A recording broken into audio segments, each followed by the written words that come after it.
Evening. I have a little bit of technical difficulty tonight. My little microphone somebody will address it. Before I call the meeting to order, I want to announce that some commissioners, staff, and the public are attending remotely via Zoom, by phone, or on site.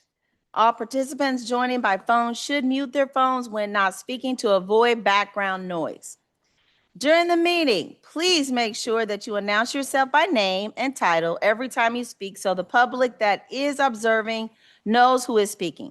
Please be sure you speak directly into a microphone so that the public can hear your comments and an accurate record of the meeting is made.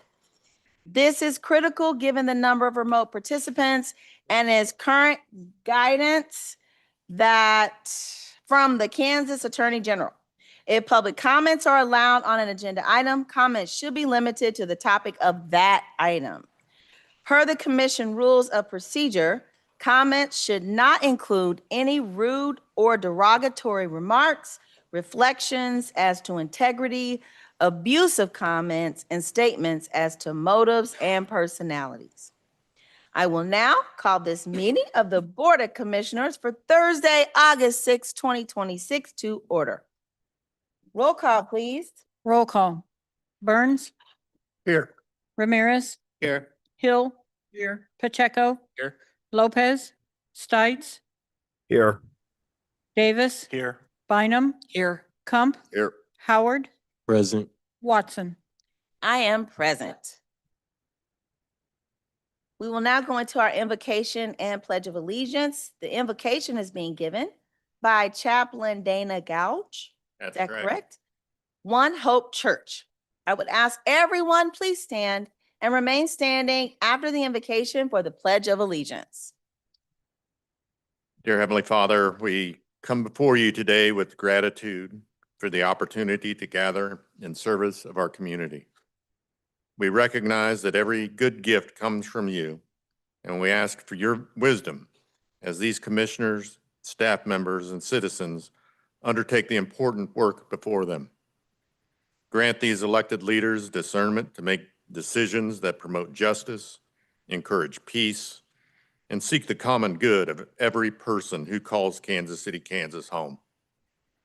Give them humility to listen carefully, courage to do what is right, even when it is difficult, and integrity that inspires confidence among those they serve. We pray for our first responders, public servants, educators, healthcare workers, and all who labor daily for the well-being of this community. Protect them and strengthen them in their work. Help us to remember the words of the prophet Micah. What does the Lord require of you but to do justice, to love mercy, and to walk humbly with your God? May these timeless principles guide both our deliberations and our actions.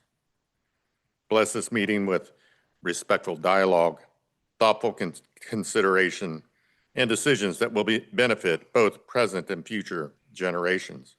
We ask these things in the name of our Lord and Savior, Jesus Christ. Amen. Allegiance to the flag of the United States of America and to the republic for which it stands, one nation, under God, indivisible, with liberty and justice for all.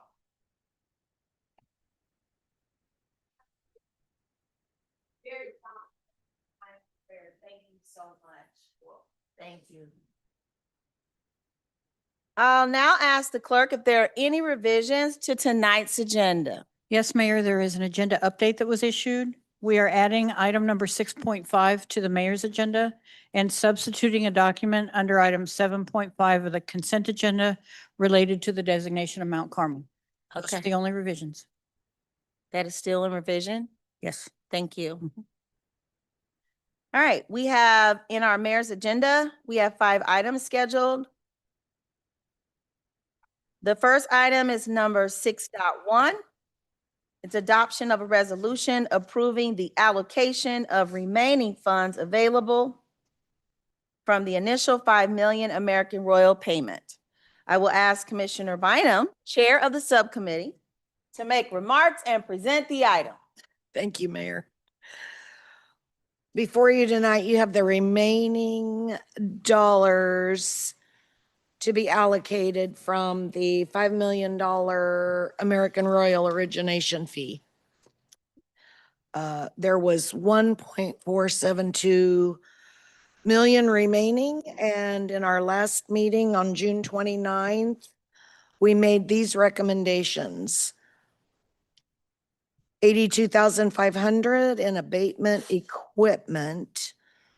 This is primarily for handling our illegal dumping situations.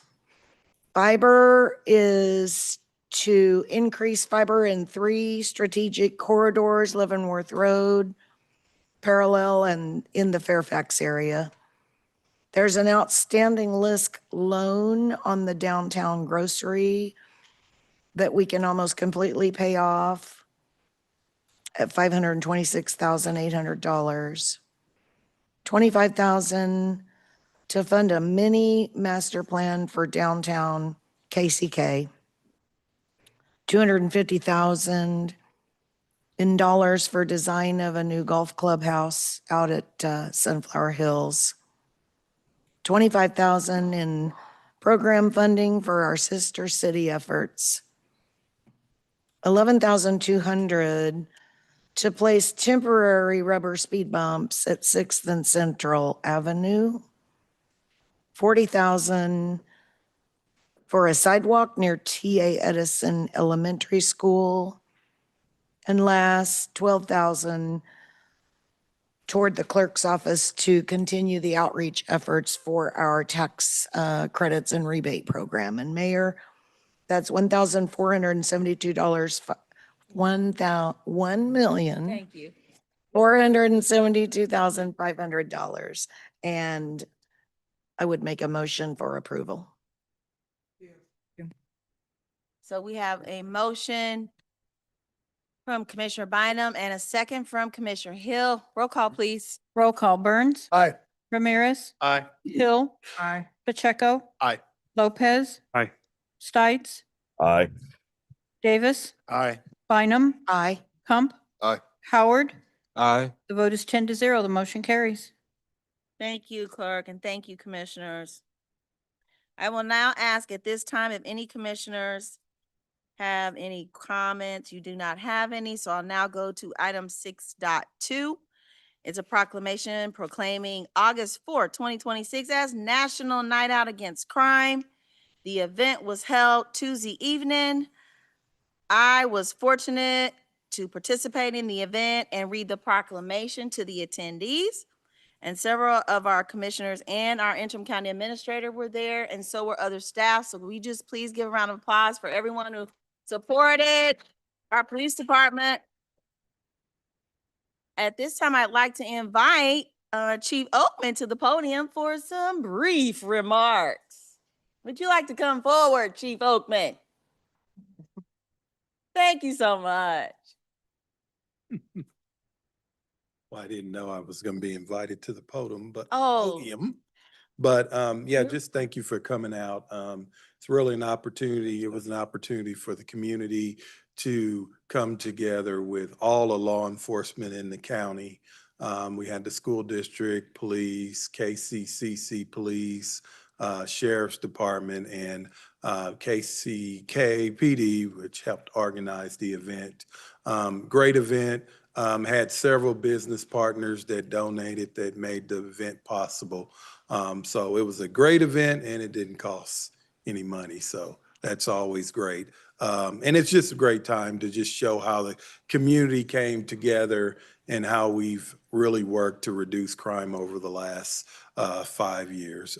It's, you know, it's something that when you look at it, it's almost unheard of how we've come together to really make this city different than what it used to be.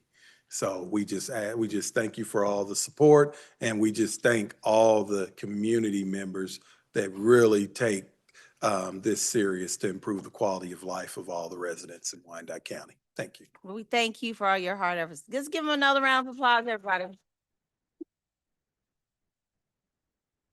And you watching at home, you can clap too. All right. The next item, oh, let me make sure. Any commissioners want to make comment? None? Okay, great. The next item is item number 6.3. It's a proclamation recognizing August 7th of each year as Purple Heart Day in Wyandotte County. Do we have a representative here today? Well, we just want people to know that we do have that proclamation designating Wyandotte County, Kansas as a Purple Heart County. Whereas the designation of Wyandotte County as a Purple Heart County affirms our commitment to supporting veterans and their families and fostering a community rooted in respect, patriotism, and service. Now, therefore, I, Crystal Watson, Mayor and CEO of Unified Government, and the Board of Commissioners of Wyandotte County and Kansas City, Kansas, do hereby proclaim Wyandotte County, Kansas as a Purple Heart County. Let's give this a round of applause. Any commissioners have any comment? Hearing none, I'll move on. The next item is item number 6.4. It is also a proclamation proclaiming August 17th, 2026 as Providence YMCA Ball Family Center Day. Do we have representatives here tonight? Well, come on down.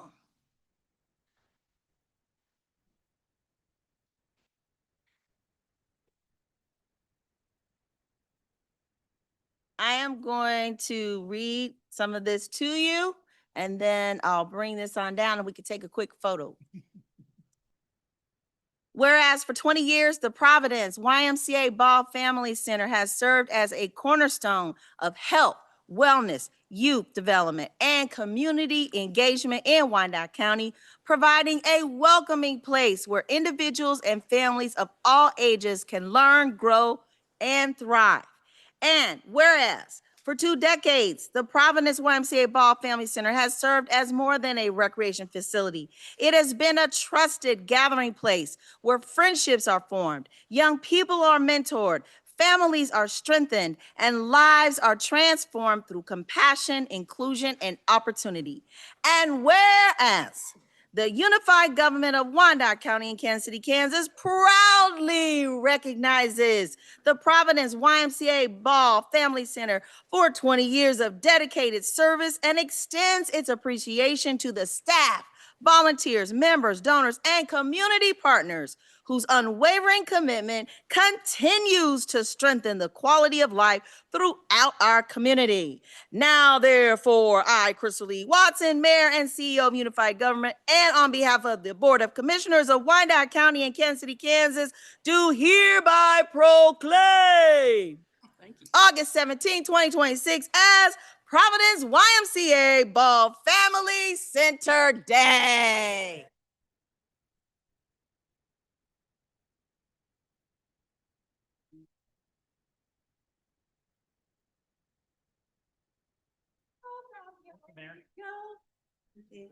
Come over here quick.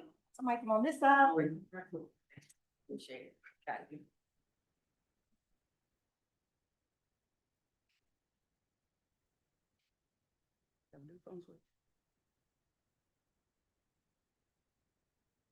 All right. Thank you very much. Thank you, guys. Thanks.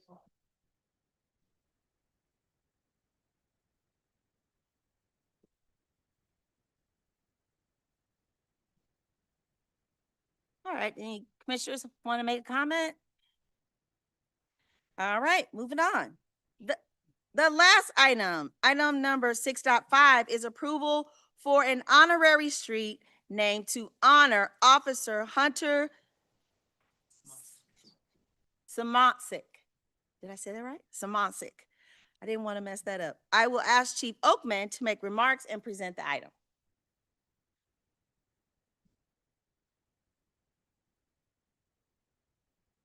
So as many of you know, Officer Hunter Samancic was killed last year on August 26th at the intersection of State Avenue and Compass Boulevard. From working with the community college, we are requesting that that street be renamed in honor of Officer Hunter Simoncic. We are looking, with approval, we are looking to having the celebration to honor the street unveiling on August 26th, which would be the 1-year anniversary of his death. Great, thank you. Mhm. Is anyone from the family here?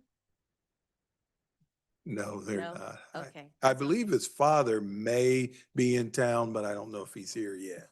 okay. Yeah. But we just want to continue to lift the family up. Thank you so much. This is a beautiful tribute and honor to a great man. Let's just give them a round of applause.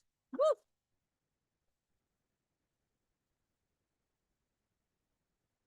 Are there any comments or questions from any of our commissioners? Commissioner Davis? Mayor, I move to approve this item expeditiously. Come second. Okay, it's been moved by Davis and second by Kump. Roll call, please. Roll call. Burns. Aye. Ramirez. Aye. Hill. Aye. Pacheco. Aye. Lopez. Yeah. Aye. Stites. Aye. Davis. Aye. Bynum. Aye. Kump. Aye. Howard. Aye. The vote is 10-0, carries. Thank you, commissioners. Fabulous.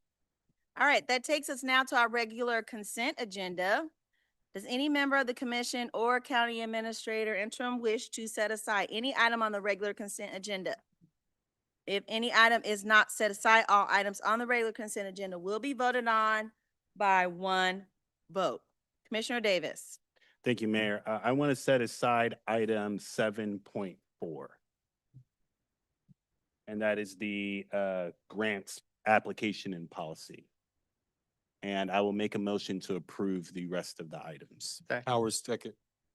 Okay, it's been moved by Davis and second by Howard to move, set aside item 7.4. Roll call, please.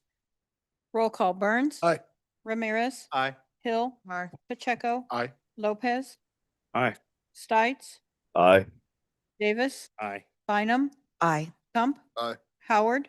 Aye. The vote is 10-0, the motion carries. All righty, so that will take us to the set aside item 7.4.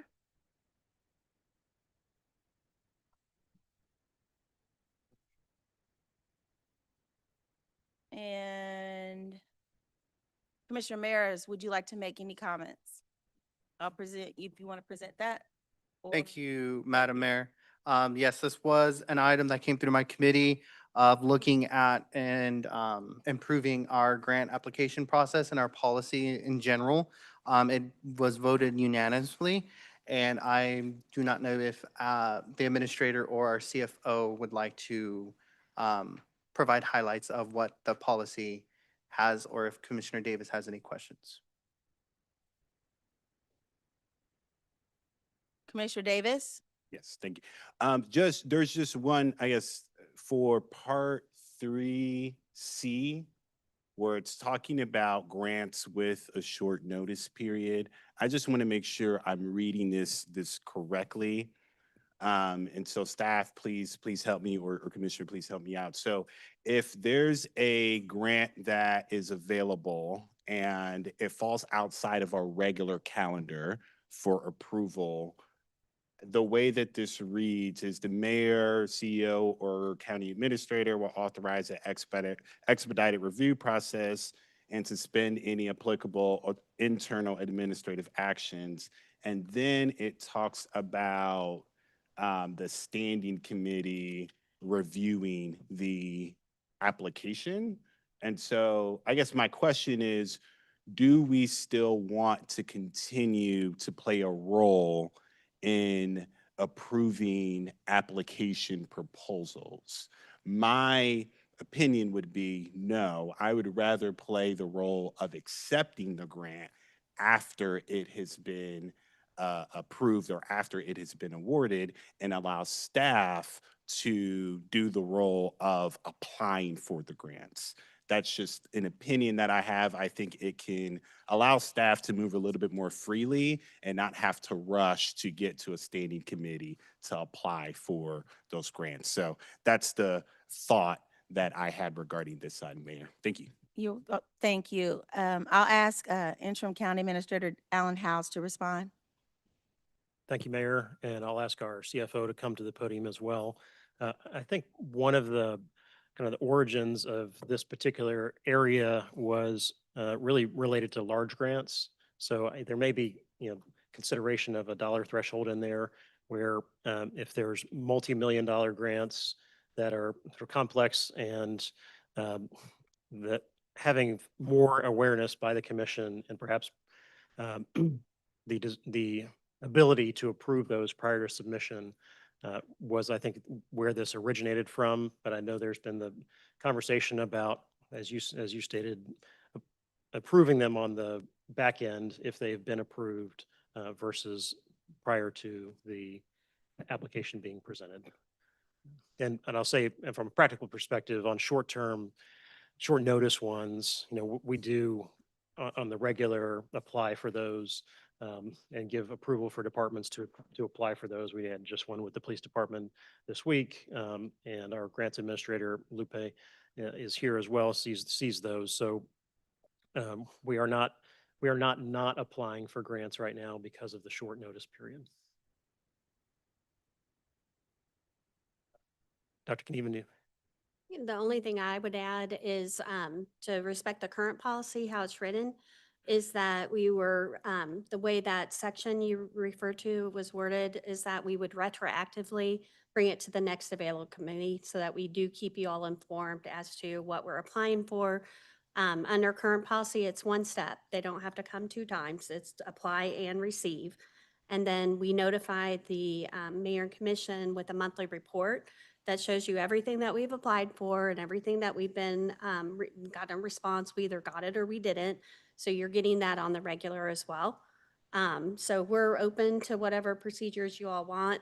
Our issue is that if we have a policy, we have to follow it or else it's a finding by auditors. And that is a problem, particularly with federal grants and our federal funders. And so we want to make sure the departments adhere to the policy, whatever the pleasure may be. Some communities do it our way.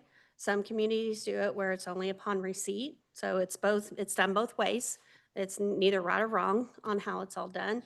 In the past, I think there were some grants that really precipitated some of this, wanting to be involved at the front end and to know who our partners were and where the match was coming from at the front end and making sure we have those controls in place.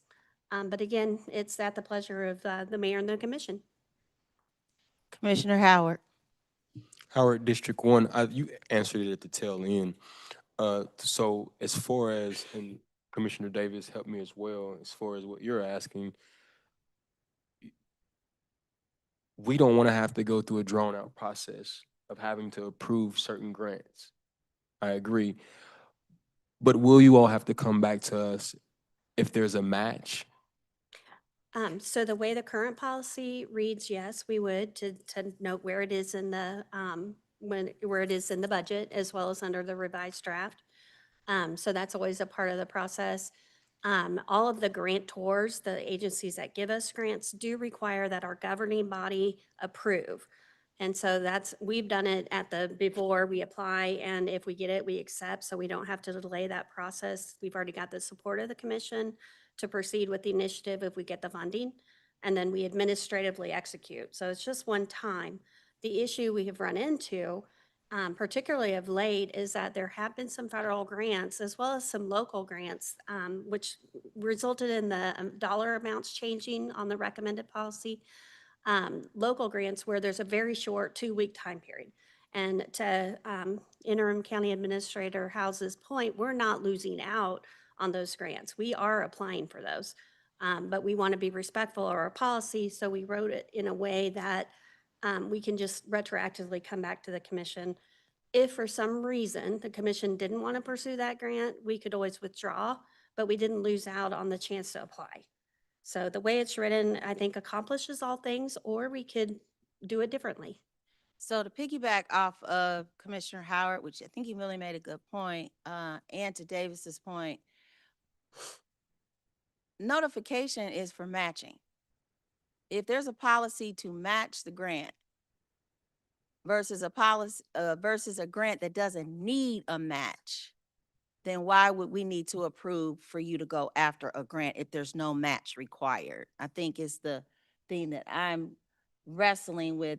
If you gotta already come to the commission board anyway because to approve a match, then that should just be it. But if it's a grant where you don't have to require a match or the match is not cash, because the match could be services, it could be, staff, it could be an in-kind match that doesn't require cash per se. And those to me wouldn't need approval either because it's an in-kind. Unless it's a cash amount over a certain amount, and you have to have those approved, I'm for that, but I think the attorney has up and then Commissioner, and then Commissioner Ramirez. Okay. Angela Lawson, Chief Counsel. There could also be other provisions or requirements that are not monetary in nature, that the commission might want to approve or might think, well, we didn't want to agree to that use of the money or the funds. Or it could be even personnel related stipulations on what we will or will not do. For example, we know that the federal landscape has changed with requirements. There could be a private grant that requires us to do something that you wouldn't want us to do to jeopardize other grants. There could be reasons that weren't monetary that the commission may wish to review the grant. Have we had those situations? Yes, yes, we have. Are they often? No, I wouldn't say they're often, but there have been some, and I cannot think of anything off the top of my head. The clerk might, but I know there've been ones too where it just wasn't, they weren't grants that pursued the goals of the commission, and I will defer to the clerk for a specific instance. Thank you. One specific instance that I can recall is there was a grant that required partnership within the community, and the standing committee and commission was not 100% sure that the partnership that was being created was good for the community. And so that was a very strong point of discussion. Okay, Commissioner Ramirez. Thank you, Madam Mayor. To the Commissioner Davis's point, that for that section was, as Dr. Knieven and Administrator House has said, the main point of that was as Dr. Knieven said, we're already applying and we're actually retroactively approving those contracts, but that wasn't in policy. So that section kind of codifies the practice that we're currently doing, or we have started to do now. And that's why it said to expeditiously can look for or expedite that process where the mayor and the administrator can make that determination of these grants, or the CFO, and go for it and then bring back to the committee for approval of the acceptance. And I agree with the mayor of, if there's no match is required, then commission should not have to approve or accept. Dr. Knieven? So, while I understand from a. Hold on one Sorry, go second. ahead. I'm just going to jump in on that one. So, so as staff, we want to operate on the majority vote of the commission. And there are grant opportunities out there that are ideologically directed in one direction or another that wouldn't necessarily have 6 votes on this dais for that policy. Think immigration, think, some of these other hot button issues. And there are, potentially funding opportunities that come along those lines. And we don't want to be in a position where staff is applying for those that doesn't have the support of the commission. So it does also kind of give us guidance, but also protect staff, knowing that what we're applying for has the visibility of the commission and the approval of the commission. The only Commissioner thing- Davis. Sorry, go Oh, I wasn't sure if Commissioner Ramirez was done. Okay, yeah. And by no means am I bringing this up to criticize or pick at what our colleagues have worked on. I guess where I'm trying to get at is kind of two things. If we don't like a particular grant that our staff has applied for, we still have the right to deny it. So even if staff has done the work, they still need our approval to accept it and for those dollars to come in. So if at that point it got there, we could just say no. We also, I think, have adopted a strategic plan and have done multiple things where I think we've given staff enough information where there is a probability factor where we've expressed our values, we have our mission statement, we have our strategic plan that can be used to inform the types of grants that we apply for. The point of me bringing this up was we have hardworking staff out there that I think should just be trusted to be professionals and go after these dollars.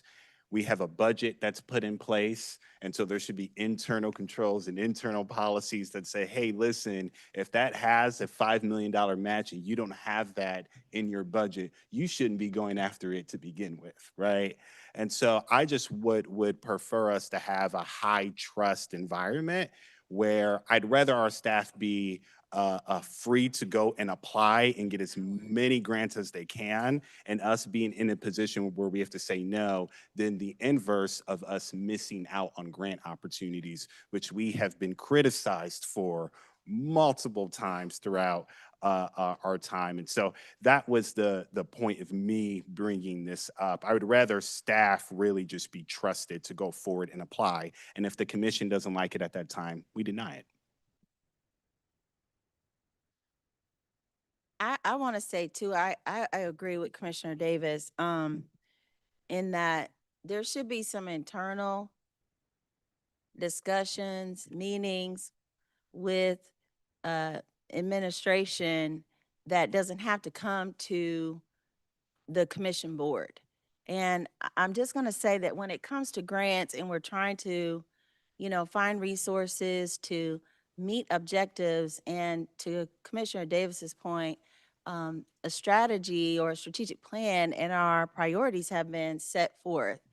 Uh, I think, where is the trust in our staff that they know how to go after these grants? They know what their budgets are. And I would be more inclined to, I don't know, scratch out that, is it number 3, that section? 3C, I do have an idea of what we could do, but Okay. I can stop the I would entertain that, but I have Commissioner Ramirez. Thank you, Madam Mayor. And I think Dr. Knieven and I had a conversation about just this very topic of, that allowing staff to just do what they need to do. They know they have to follow their budgets, they have to follow the guidelines and the policies set by the board. But one thing that was brought to my attention and where I thought it was probably a good idea where we added that 3C was we have the COPS grant. That's ending, but we still have to, after it, we still have to budgetarily fund those positions. And so I think that's why we put this part in for those types of grants where we go after, there's not many that we go after that are like that, but it was kind of like a safeguard where staff doesn't accept a grant that doesn't particularly have a match, or a match that's already taken care of in their budget. And then when the grant comes up, we have to take care of those positions moving forward. That's the position we're in now. And I think that's why we had put that section in there. But I'm not stuck to the current policy. Well, I've heard there are grants that we could have applied for and administration stopped, and commission board didn't know nothing about it. So, we've had those instances too. So what is your idea, Commissioner Davis? Well, I was going to say maybe we send this back, and before doing so, we have some parameters around personnel, around adherence to the strategic plan, and around applying for grants that have no match. Those would be the three criteria I can think of, just so that I try not to legislate from the dais, but that way we can have something clean that comes back and that encompasses all of the feedback that we've had. So I know there's more conversation. I'll wait, but that would be Okay. my suggestion. Commissioner Burns. Thank you, Mayor. You're welcome. I might suggest, if we could have a status once a month, every 2 months of the grants and list them You do. and just inform us. That is sent by email. How are we every gonna vote month. on something if we don't even know it's existing? And you we know. do send that report every month of the grants we have applied for, so you know what the status is. Yeah, that's all. And we do. We send that every month. We just sent it out yesterday for the month of August. It should be going to every, For the sake of transparency, to piggyback off Commissioner Burns, I think it would be good if maybe it's an item that can be shared, so that the public is aware as well. Because we want this information to be known for our community, that these are the type of funding that we're going after for specific things. And that, because they want to know what we're spending these dollars on, and this is the best way that we can do that. Did I have another commissioner have any comment? So are we in agreement to send this back? Can you make a motion? Yes. Oh, wait, Commissioner Ramirez? Thank you, Mayor. What were the points that you had mentioned, Commissioner Davis? Just so that I have them. If I may. Commissioner Davis? So there were three, and now I'm forgetting the third one. I'm so sorry. So addressing personnel, grants that involve ongoing personnel costs or even ongoing operating costs, non-matching requirements, and adherence to the strategic plan.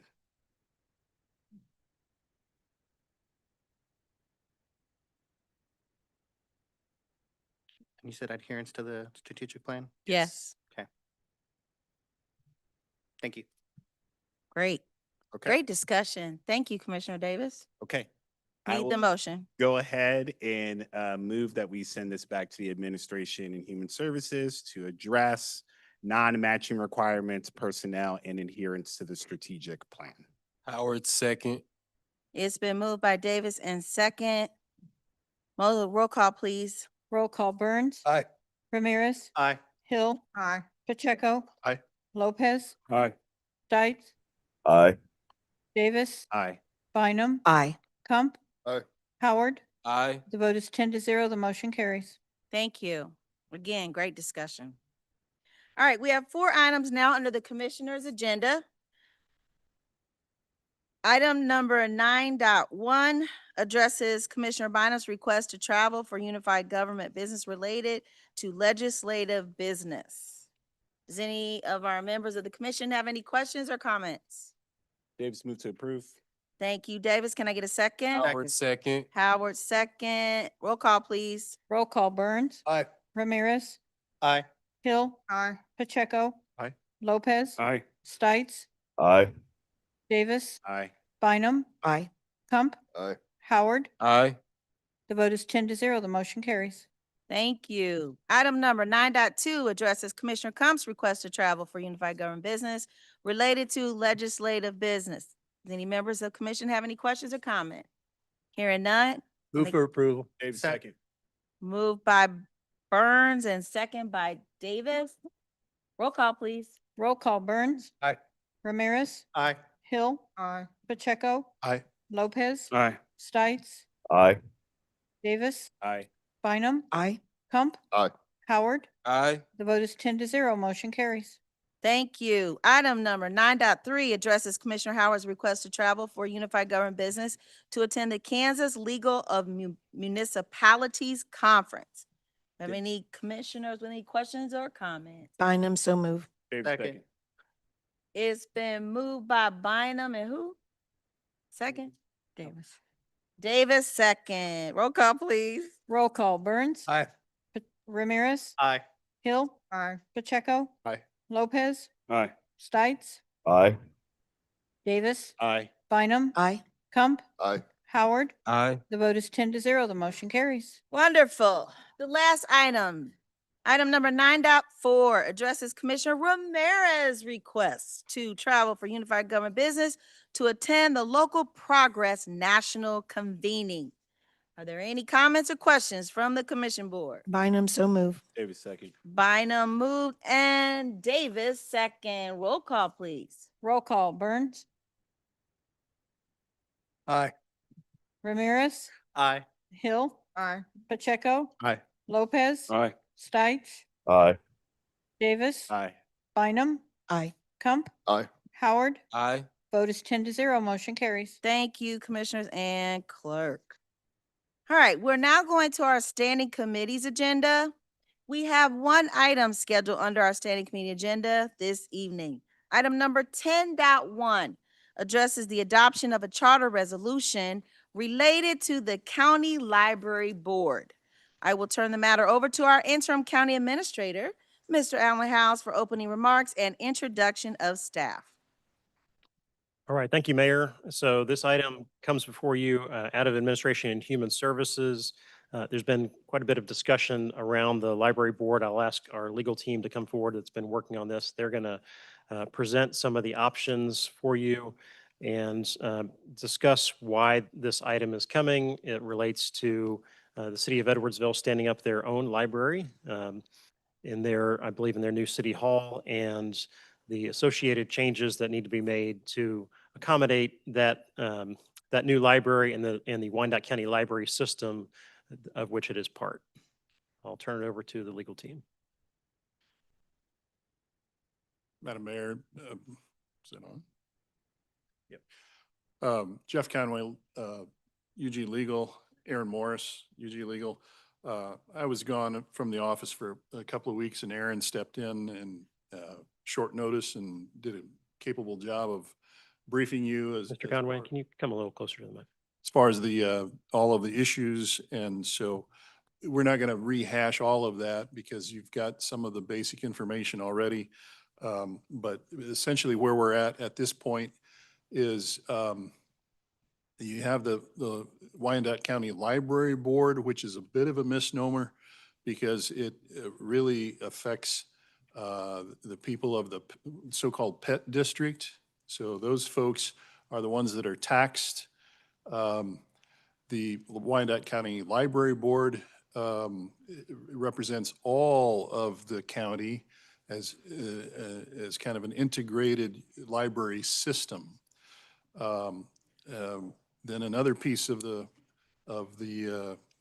puzzle was added in effective July 1st. A state statute went into effect that said that if you are on an appointed taxing subdivision, you must be a resident of the taxing area, otherwise you are rendered a non-voting member. So the 11-member library board was transformed into then on July 1st, a 6-member voting library board with 5 members rendered non-voting members. So that complicated things a bit. But in the meantime, probably the key thing is that Edwardsville decided to exercise the home rule powers and create their own municipal library, city library. So at that point now we have 3 libraries, the Kansas City, Kansas Public Library / USD 500. You've got the pre-existing Bonner Springs Library, and now a brand new Edwardsville Library. So the pet district is going, because Edwardsville is pulling out of that system, they don't want to be taxed twice. They don't want to be taxed within the Wyandotte County Library structure and also be taxed within the city, because the new library is going to be a department of the city of Edwardsville. They don't want to be taxed twice, so they're pulling out of the pet district, and it's now becoming the PT district, the Piper Turner.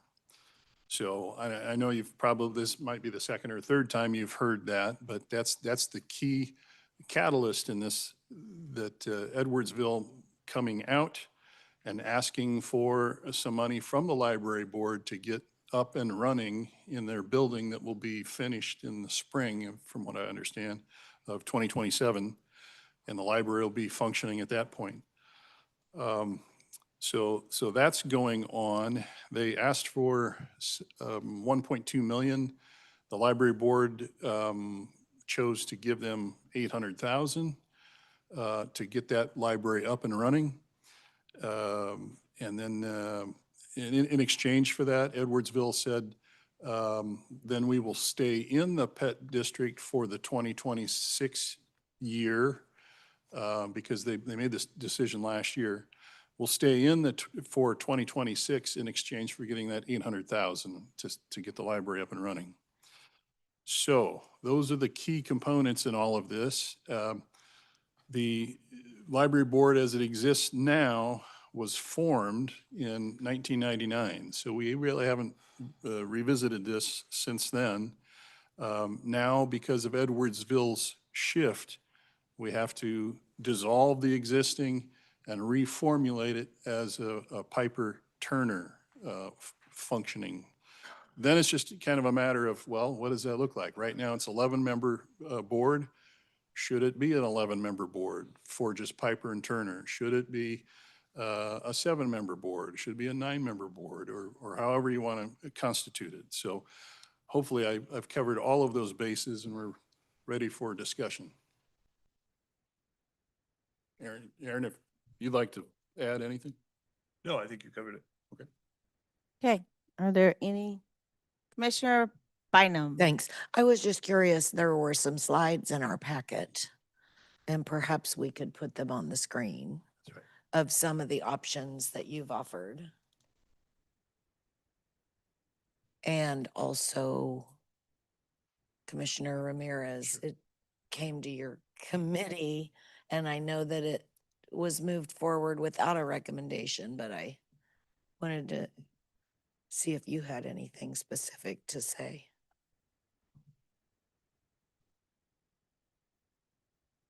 No. Commissioner Ramirez. I'm sorry, first Commissioner Combs. You can go, okay, go ahead, Commissioner Ramirez. Thank you, Mayor. And thank you, Commissioner Bynum. Yes, this came through committee. We had a robust discussion about it. We had 2 votes. The first vote was during the committee discussion, we had the discussion about having, instead of an 11-member board, a 7-member board of those commission districts that overlapped with the Turner and Piper school districts who directly touch or overlap with those would have a vote. The mayor would make an appointment. That was an option that was discussed during committee. And so when the first vote came, we were going to bring forward those 2 options of 11-member board and a 7-member board. That vote failed. And from there, it seemed that we could not come to an agreement of how to structure the board. So that is when the vote for no recommendation came, and that one was passed. And so that's where we are today. Legal has done an amazing job of coming up with the proposals and working with us and taking the feedback. And I agree with Commissioner Bynum, if we can look at the different proposals one by one so that we as a commission can have all the information. I know a lot of us have already discussed them with staff, but it's good for the community as well to see what proposals have come out from the discussion. Aaron Morris, Legal Department. If Monica, if you could go down to, oh, sorry, if you could go down to proposal 1. Okay, so here is the proposal that was actually advanced out of standing committee. This would be for an 11-member board. Each member of the Board of Commissioners would have an appointment on that library board. All of those appointments would have to come from within Piper or Turner to be voting members of the board. And the instance with this one is that the mayor would have a choice between a Piper and Turner representative. And so this is the resolution that's before you tonight to vote on. But as you'll see, there's other ways we can go about doing this. If you can scroll down to the second one. This was another option that came up in discussions. It would be a 7-member board. It would be the 2 at-larges would make appointments to the board, and then any commissioner whose districts touch within Piper or Turner would have an appointment, and those districts are 3, 5, 6, 7, and 8.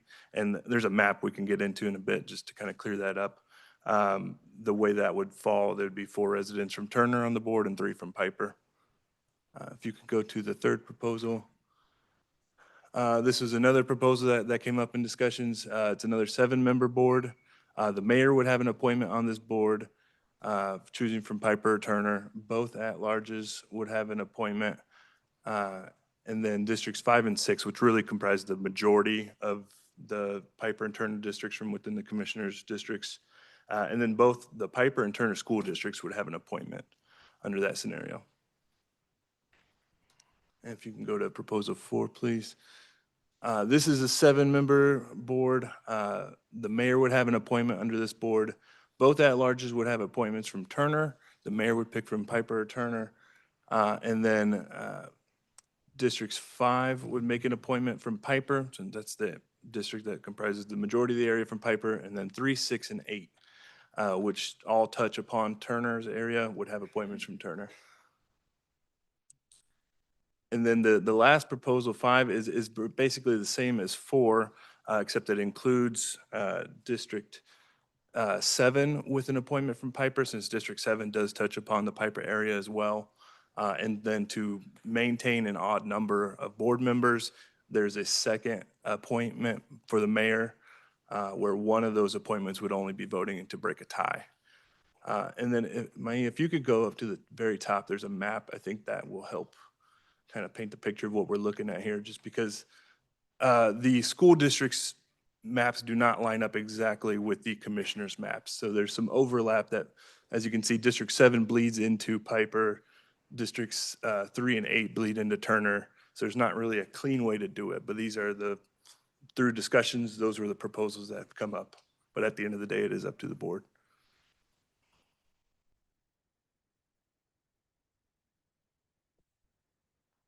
Commissioner Kump.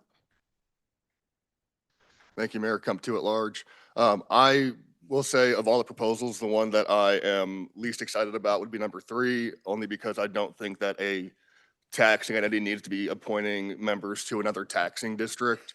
At the AHS committee, I was pushing strongly for proposal 2. I thought that was the most equitable because those are the commissioners who represent individuals living within this taxing district. So those residents have, some direct recourse to the folks who are representing them. If we make the appointment, they're not happy with how the appointment is doing their job, they can come and tell us. And if we don't cooperate or they're not happy with how we handle that, they can vote us out of office. Whereas if the appointment is being made by somebody who they have no direct recourse against, that might not necessarily be the case. So I'm a proponent for proposal number 2, but I'm happy to hear, additional discussion. Thank you. Thank you. Commissioner Howard. Howard District 1, I have a question. What happens to the appointees? So if we do proposal 2, what happens to the appointees? For example, I have an appointee that's there with District 1. We have already had the understanding that if you're not in that taxing entity, then you shouldn't have a vote. I understand that, but should you still have a voice though? Aaron Morris, Legal Department. There's nothing requiring every member of the board to be a voting member. So if you wanted to include non-voting members on the board, that's certainly possible. But just because of the new Kansas statute, they have to be residents of within the taxing district to have a vote. Right. That I understand. I agree with that piece as well. But again, there are people that have been a part of that board that have kind of helped build this thing. And it kind of seems like if you're not within that taxing entity, no longer do you have a vote, but you no longer have a voice as well. And so I want to make sure that within that proposal, I'm for proposal 2 as well, but it doesn't X out the appointees that were already there as a voice. So adopting the resolution or any resolution will be abolishing the current board. So the board as it exists would no longer exist. It would be built from scratch. So there's an opportunity to add that into the proposal. That's correct. Got it. Thank you. Commissioner Ramirez. Thank you, Madam Mayor. Mhm. I personally don't have a problem with two. I liked proposal 4. I came up with proposal 4 because with proposal 2, the 2 at-larges make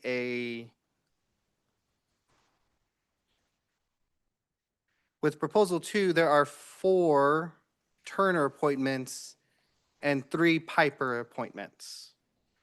That's, in my mind, having 4 Turner voices and only 3 Turner or Piper voices was not fair in my point. It should be equal. And so that is where I came up with proposal 4 of the mayor making an appointment, the mayor making an appointment, the 2 at-larges, and all commission districts overlapping with Piper or Turner. It would make it even. There'd be 4. No, it wouldn't. There would be 4 if the mayor would appoint a Piper and 4 Turner. It would make it even. Even voices. No, it don't. That was what I come up with proposal 4. Because again, with 2, it'd be 4 Turner, 3 Piper. And in my mind, that just did not seem fair. Am I reading it wrong? Yeah. Right now, it's 3 Piper, 3 Turner, with the mayor appointing a Piper or Turner. So that would, Okay. that would uneven it.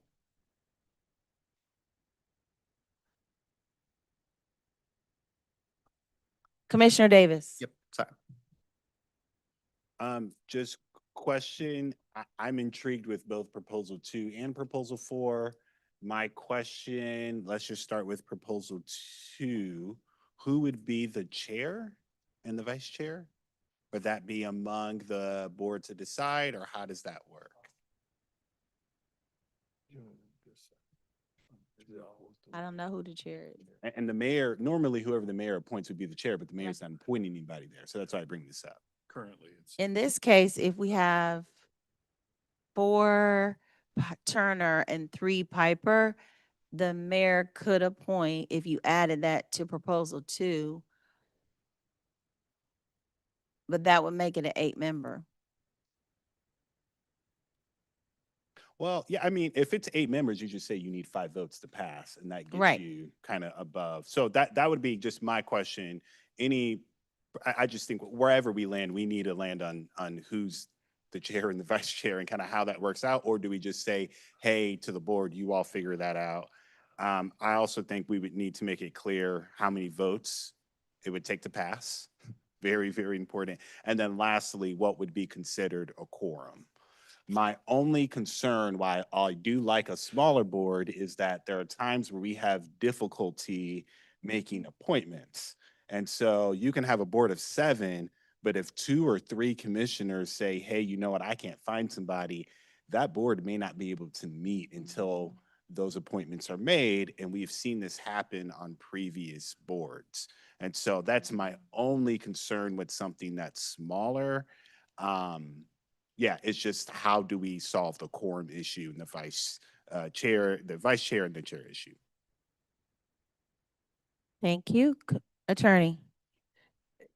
Yes, section 8 contemplates any of those scenarios because it states that the mayor appoints the chairperson and the vice chairperson from among members of the library board. So even if the mayor is not appointing a member, the mayor would still appoint those 2 positions. And if the mayor did appoint a member, they could still appoint someone else to be a chair or vice chairperson. And then the secretary and treasurer shall be elected by and from the board members. Now, obviously, the commission could change that, but that's what was brought forth. Okay.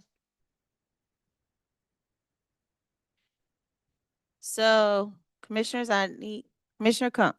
Sorry, Mayor Kump to at large. Thank you for the clarification. And I think that also, if we do go with this proposal that doesn't have the mayor making an appointment, it still allows the mayor to be involved in kind of the governance of the board. Commissioner Davis, you raised a great point about the quorum and filling the vacant seats. That is incumbent upon us as the elected body. So I would encourage everybody up here, if you have vacancies on any boards, to get those filled, because that does slow down and oftentimes delay completely what some of our committees can do. So I think that's a great point to bring up, and it's a great time to remind us that that is incumbent upon us to be diligent and make sure we're doing that. Thank you. Thank you. Commissioner Bynum. Thank you. A couple questions for legal counsel.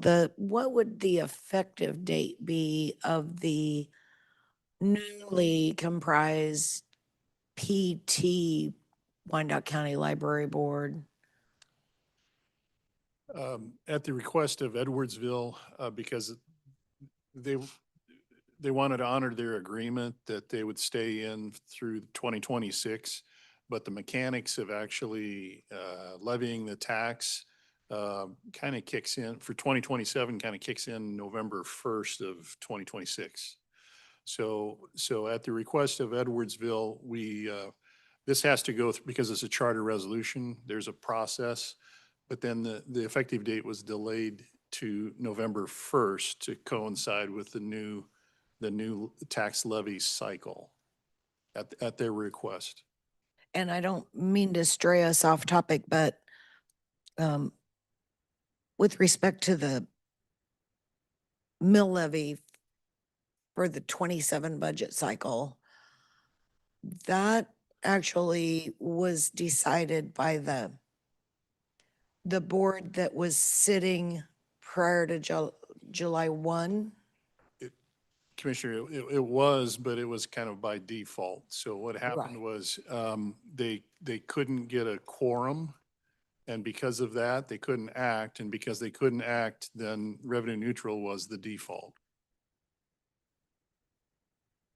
So the work of the library board for this year is done because the Piper Edwardsville Turner mill levy will be a revenue neutral mill levy. That's the effect of Okay. all of that. Yes. And the work of the newly comprised PT Wyandotte County Library Board would be for basically the budgeting work that needs to be done next year. Yes. Okay. And there have been some questions about that. And so they've had to build a budget with the assumption that Edwardsville would be in, because as of right now, they still are. So you have to kind of build the budget with the way things are in place, knowing full well that probably they'll be out next year and that'll affect everything, but you can't speculate. You have to build the budget based on the law as it is right now. Okay, thank you. Commissioner Ramirez. Thank you, Mayor. I also want to, I know Commissioner Stites is online, but his district also has a sliver of Piper within his district. And I don't know if he cares if he has an appointment on the board or not, but that's where we came up with the 9-member board, just in case if he did want to have an appointment, since his district does overlap with the Piper School District. Commissioner Stites, would you like to make comment? Yeah, Stites District 7. And again, I apologize that I'm not there, but I'm not feeling well at all. So I think, if I'm not mistaken, if somebody could help me, I also touch Turner? Is that correct? Yes. So there's that little piece right That I do. Bonner. Piper. Yeah. Bonner. No, not Turner. Does he? Yeah, you do. Yeah, you do. You have a sliver of it. Right. So I have Piper, Edwardsville and Turner also. So yeah, I would be up for making sure that I have a appointment. So if we went with proposal 5 and It's in the bottom. instead, I'm sorry. Oh, if we went with proposal 5, bouncing off of Commissioner Davis's point to have more members, appointees, then one of the mayors can be Stites. So instead, district, yeah, but you could put him as two appointees. No? Yes? So list him on here twice. Two members. District 7. We did, we saw the map, it slivered, there's a piece of Turner in there. Yeah. Uh-huh. Or the district lines.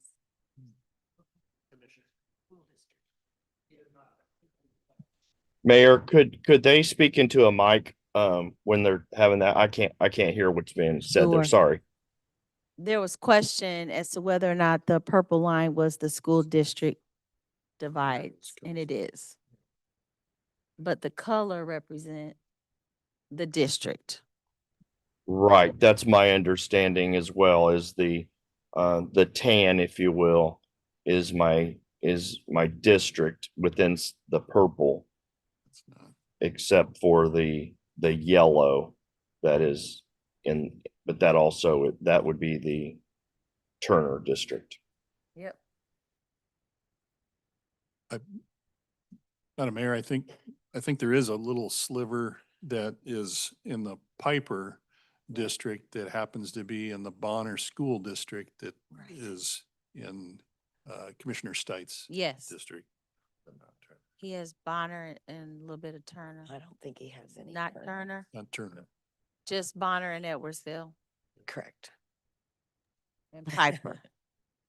So so I do not have Turner, is that correct? Yeah. Yeah. You do not have Turner. You just have Piper and Bonner. Okay, thank you. You're welcome. So you still would want representation, right, for Piper and Bonner, correct? Correct. So I'm just saying if you went with proposal 5, then let's say position 1 is mayor, then position 2 is first at large, position 3 is second at large, position 4 is 3rd district, 5 is 5th district, 6 is 6th district, 7 is 7th district, 8 is 7th district, and 9 is 8th district. That makes sense? No? Yes? Because he would have 2. I was just looking at the positions. I was just reading out the position to the nominated by. Why would Commissioner Stites have 2 appointments? Because it's Piper and, oh, Bonner's not in there. Bonner, so Sorry. that's where with the 9-member board, that's why Okay. we said the mayor have 2 appointments. That's why the mayor would have to One have. a voting member, 1 and non-voting only for tiebreakers. Yeah, and I would agree. I wouldn't feel, I mean, I wouldn't like that I have 2. Okay. Well, I made a mistake anyway.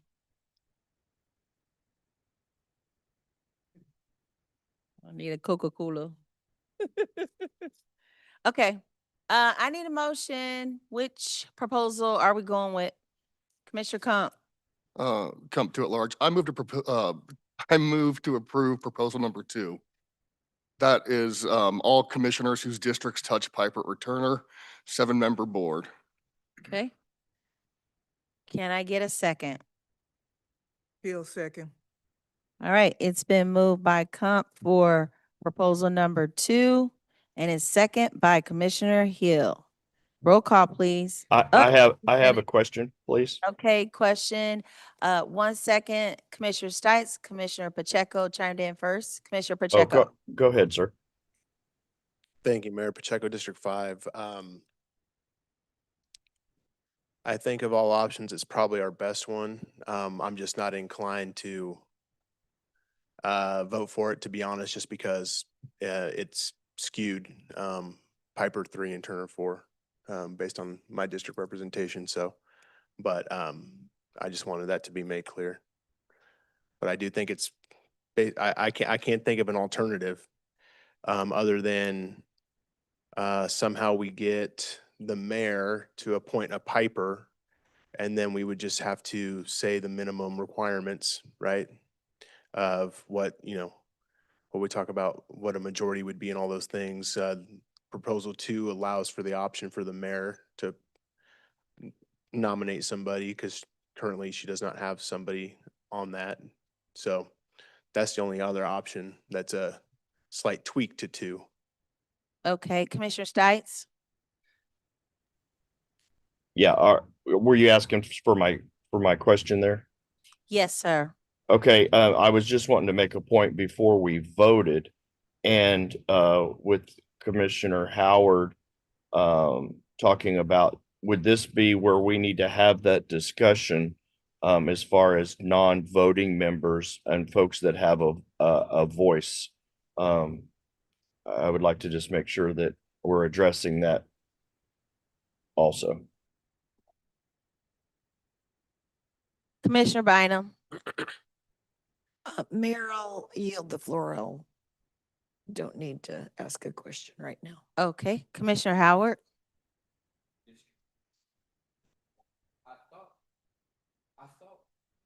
Howard District 1. I thought we were having a conversation about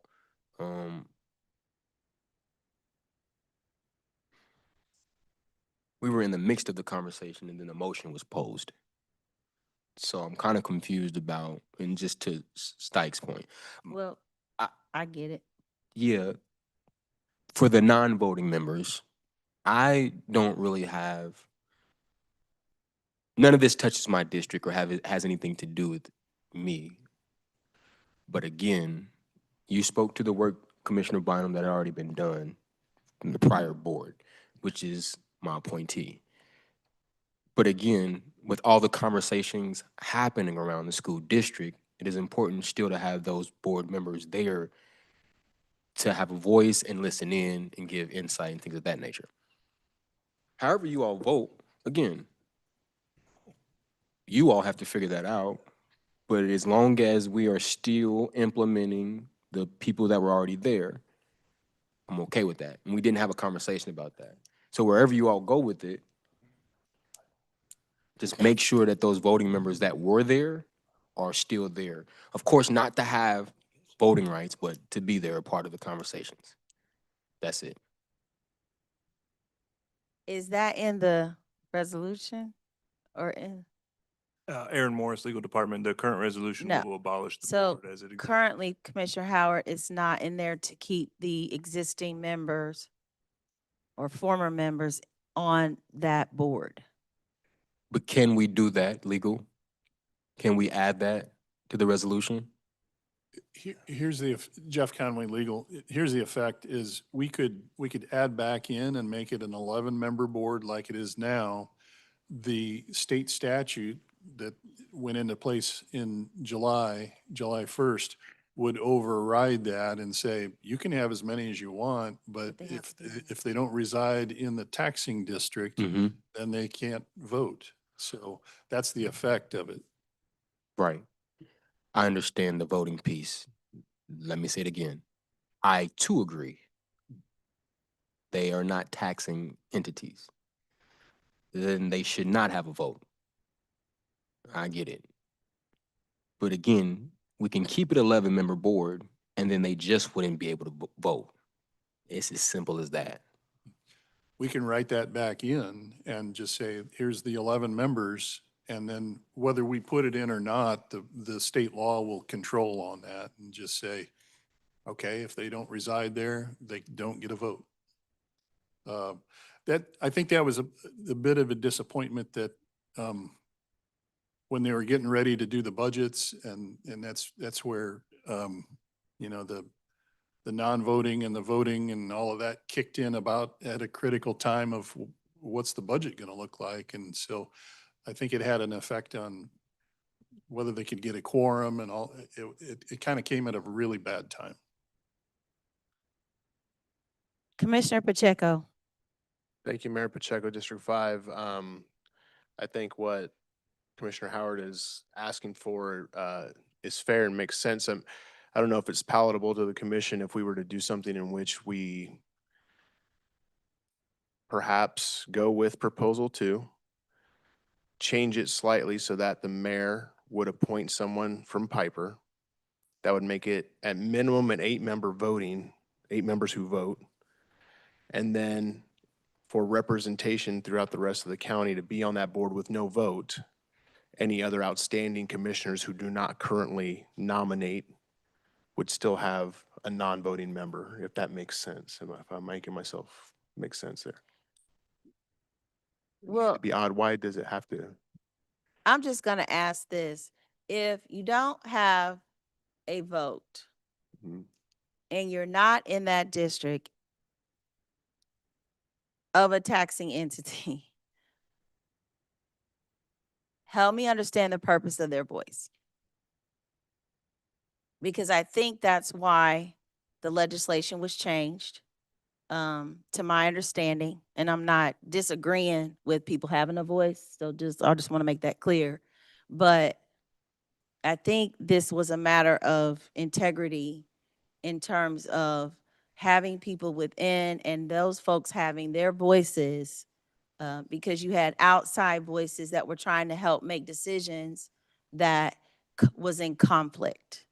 And I just want to put it out there, there was conflict on that board, and it was because of that mix and decisions that were made that others did not agree with.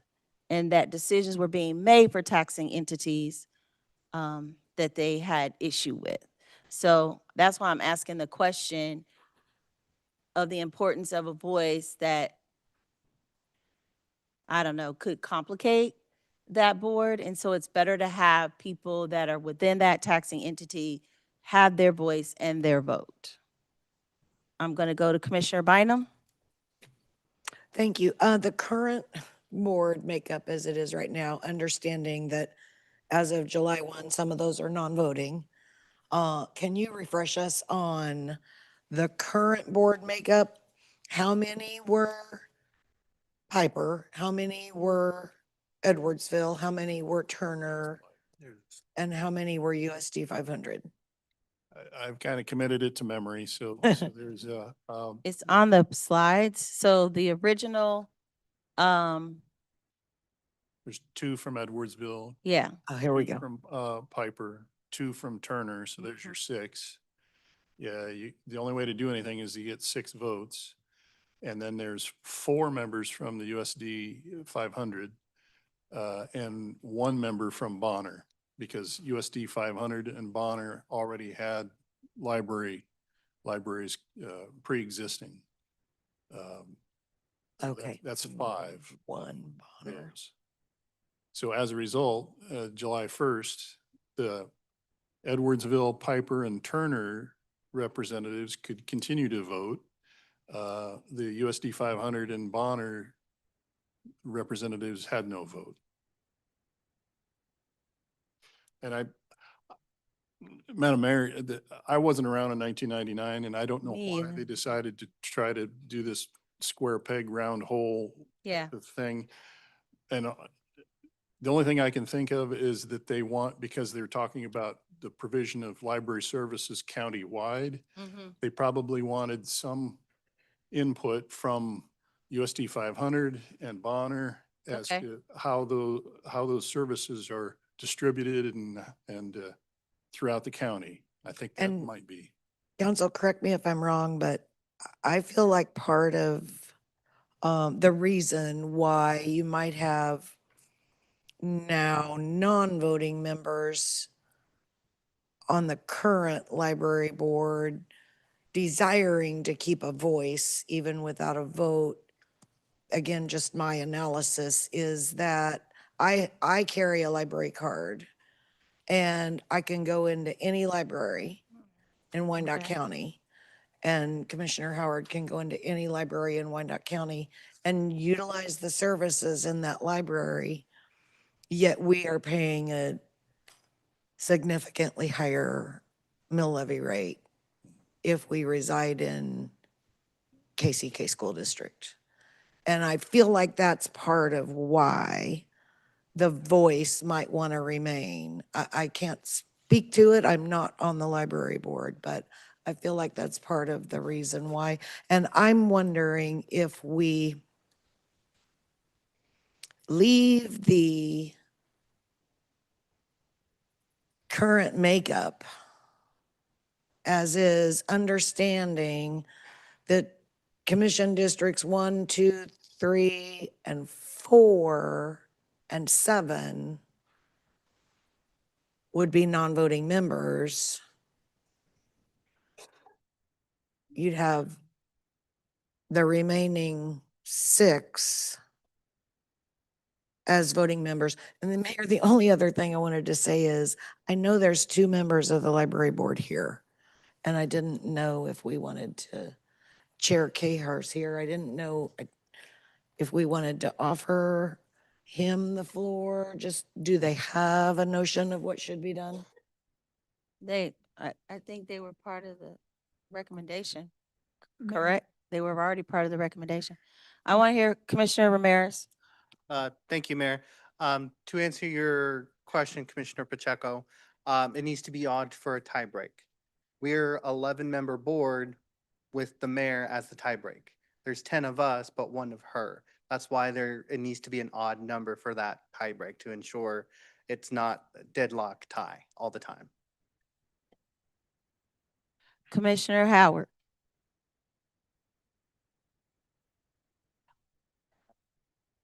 Howard District 1. Commissioner Bynum, you brought it right on home. That's exactly what I'm saying. Should have said that, but didn't say it. So thank you, because that's how it was explained to me. And while I'm saying voice, no, it's that scenario, right? We are being charged those taxes as well. And so they at least want to stay in the mix of it as well. So that's it, Mayor. Okay, Commissioner Kump. Thank you, Mayor. Come to at large. A couple points. The USD 500s library board mill is set by the USD 500 school board. I live in Turner. I carry a library card. I don't vote for USD 500 board members. I vote for 202 board members and the Turner Library Board. I pay the taxes that the 202 school district, the Turner Rec Center, and the Turner Library Board set. That's why I believe that the people who are actually within these districts and impacted directly by this should be the ones who have an input. I understand the notion of wanting to have a voice, but this would give no more or less voice to people living in these districts than it would to someone in Turner who has to have any voice on the USD 500. In my mind, this is the most equitable, it's the most straightforward, and makes the most sense. So I just wanted to really drive that point home. Thank you. Thank you. Commissioner, okay, clerk. Commissioner Stites has had his hand up for Oh, a minute. thank you, Commissioner Stites. Yeah, and I think, thank you, Mayor. I think Commissioner Kump just nailed it also, because Piper and Turner don't have a voice, if you will, on the Kansas City, Kansas Public Library. Right? So, anyone, I mean, they have a voice during public, during public comment. There's your voice when there's public comment at an item that comes up. So that, I think Kump just nailed it right, right there. That seems to be the most equitable. The voice is the voice that when public comment. So that's Thank my you, opinion Commissioner for now. Stites. Thank you. Thank you, Commissioner Stites. I have Commissioner Hill and then Commissioner Lopez, and then we had a motion on the floor I'd like for us to complete. Commissioner Hill. Thank you, Madam Mayor. I just want, I want to hear what the motion even was. I'm to the point now, I'm so confused. What was the motion? I know I seconded, but I don't even remember what it was at this point. So could we, or should we rescind it and start over? I just totally confused. Thank you. There's a motion on the floor for proposal number 2. Just to remind you. All right, Commissioner Lopez, and then we need to complete because we had a motion and a second. Commissioner Lopez. Yeah, I was just wanting to piggyback off Commissioner comment, but at the end of the day, is our residents being double taxed? Not just by by the pet district, but also by the Turner Rec. At the end of the day, coming out of their pocket. Turner Rec they have a mill levy. The pet district, I mean, we're paying for the Turner Rec and also the pet, the library, and then also it all goes, there's more money coming out of our pocket. Why can't Turner just pull out? Okay, thank you. It's the same reason why Edwardsville pulled out, pretty much. Thank you, Commissioner Lopez. Okay, so we have a motion on the floor for proposal number 2 with a second. Want to make sure you all understand this is a 7-member board. You have 3 members from Piper, 4 from Turner. Do you want proposal number 2 modified? Well, the motion is already on the floor. Roll call, please. Stites, I have my, sorry, I thought I had my hand up. Yeah, I did. I had one more question. Laura, okay. Commissioner Stites. Yeah, and I just want to have another, just a short comment about, all the non-voting members. They have their own boards where their Yeah. respected voice can be heard, which also would include, Edwardsville. That's where you have your voice. So, if we could we pull up the proposal that we are voting on? Because I can't see it. I'm sorry. Thank you, clerk. Is it up? Can you see it? Proposal number 2. Yes, ma'am. Thank you. You're welcome. Roll call, please. Roll call. Burns? Do I have a vote? You do. You have a vote to change the board. Aye. Ramirez? No. Hill? Aye. Pacheco? No. Lopez? No. Stites? Aye. Davis? No. Bynum? No. Kump? Aye. Howard? No. The vote is 4-6. The motion fails. Okay, so do we have a new proposal, new motion? Ramirez. Thank you, Mayor. You're welcome.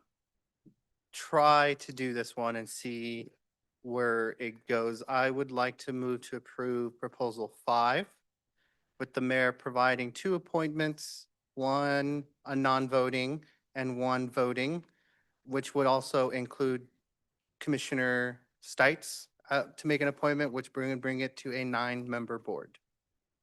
Okay, our attorney.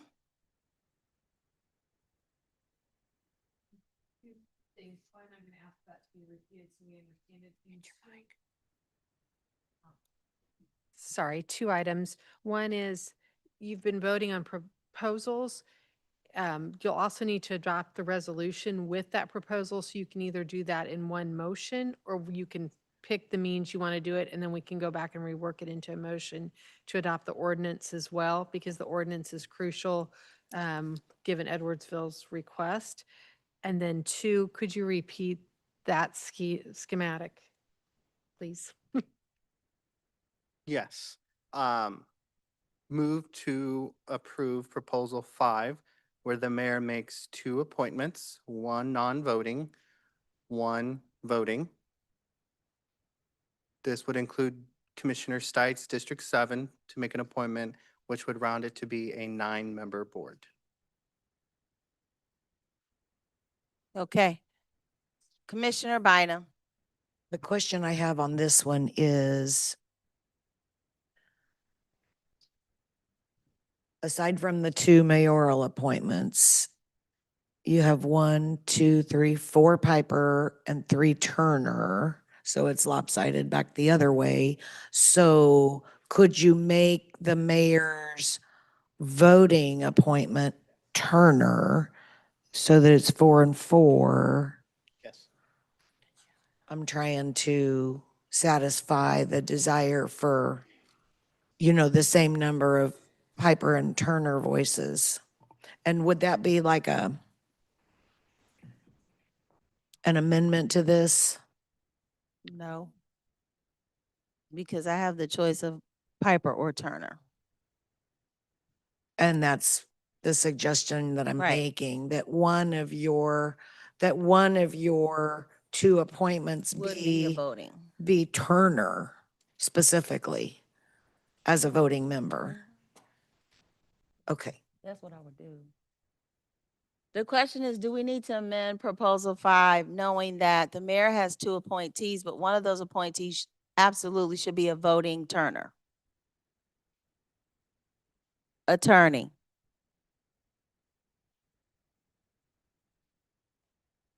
Piper. Right now Piper has 4. Piper has 4 on and this one, Turner Turner has has 3. 3. Are you thinking, attorney? I am thinking and I'm confused. What are you confused about?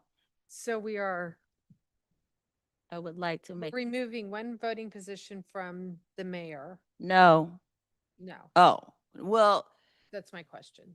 so the way that this reads, you're right. All of these positions are voting, but one of the positions is not a voting position. It is a non-voting, only to break a tie.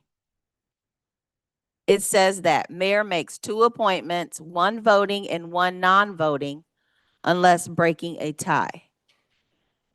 Commissioner Bynum is asking, can that 1 voting be a Turner. Turner? Yes. Yes, because we are indicating 1 voting. It just doesn't say which one. So I know that I would appoint a Turner. Do you need, are we good the way it is? Mayor, this is Stites, and I have a question when you're ready. Go right ahead, Commissioner Stites. Sorry. So I guess if we're trying to make that fair, like we're saying the 4 and 3, then I don't understand where the non-voting would make that fair, because then they're not voting. And I said this earlier about my district. I mean, because it is the one that's unique here, and I don't want to make it sound as if because it is my district. Maybe I would commit that I make 1 appointment from Turner and 1 appointment from Piper. That would You don't have any Turner. You don't, Turner's not in your district. well, then scratch what I just said. Does the mayor's non-voting, would that be part of a quorum? No. It would only be to break a tie.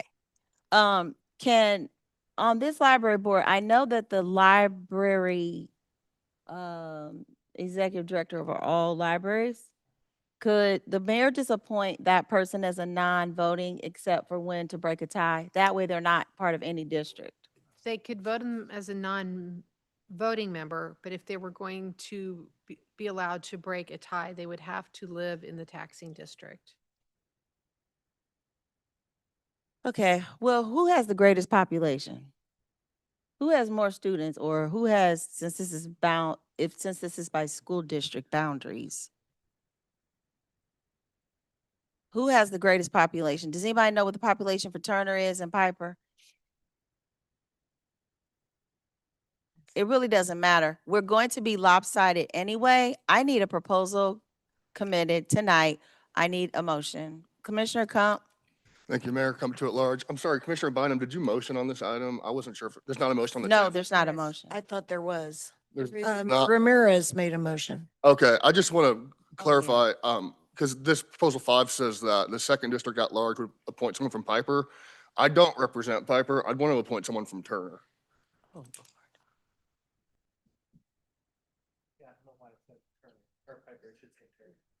Is that why you thought it was 4-4? Yeah. Okay, so that's why. Okay, so that's just a error.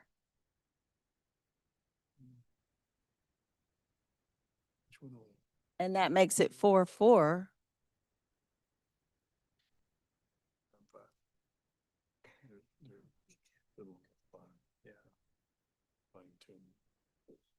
No, it's I know you then didn't it's call me, but lopsided it- the other it- way. 4-3, but then you would have to change it to where your voting person is Piper instead of Turner, how Right. we had, if we were going this route. Right. I know you didn't call me. It's I'm gonna be sorry. lopsided anyway. Okay, I need a motion, please. Pacheco. Thank you, Mayor Pacheco, District 5. So, I could be wrong, but I do believe that you can still have an even member board. You just would have in the bylaws, it says that if you have 4-4, then it fails because you have no majority, right? Yeah. So why do, we don't have to be stuck on a 9-member or 7? That's to my understanding. I mean, even in the US Senate, even if the vice president could say that they decide to cast no vote and then it fails 50-50, I believe.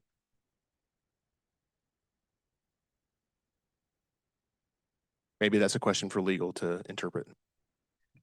Yes, you can do that. It's from a practical standpoint, if they are deadlocked and cannot reach some of their actions, or this budget setting has the same deadlines as the commission with making their revenue neutral determination and setting a budget. So if they fail, then they don't notify the clerk, then they would have a zero Okay, so- budget. So that can be brought up in when this board is established, so they can come up with the bylaws. I need a motion. It's been motioned for proposal number 5. I need a second. Commissioner Pacheco. Didn't see if there's a second or not, if We do not have a second, but I need a second.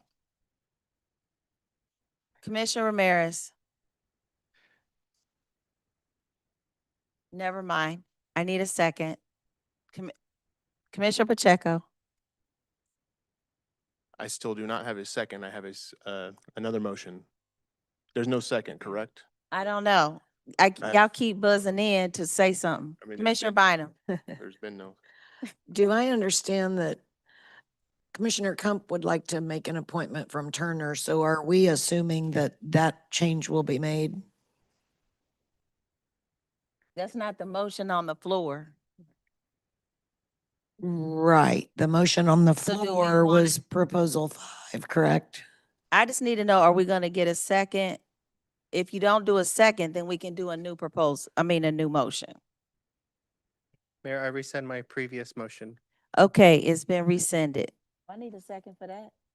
No. Okay, thank God. God. No. Commissioner Pacheco.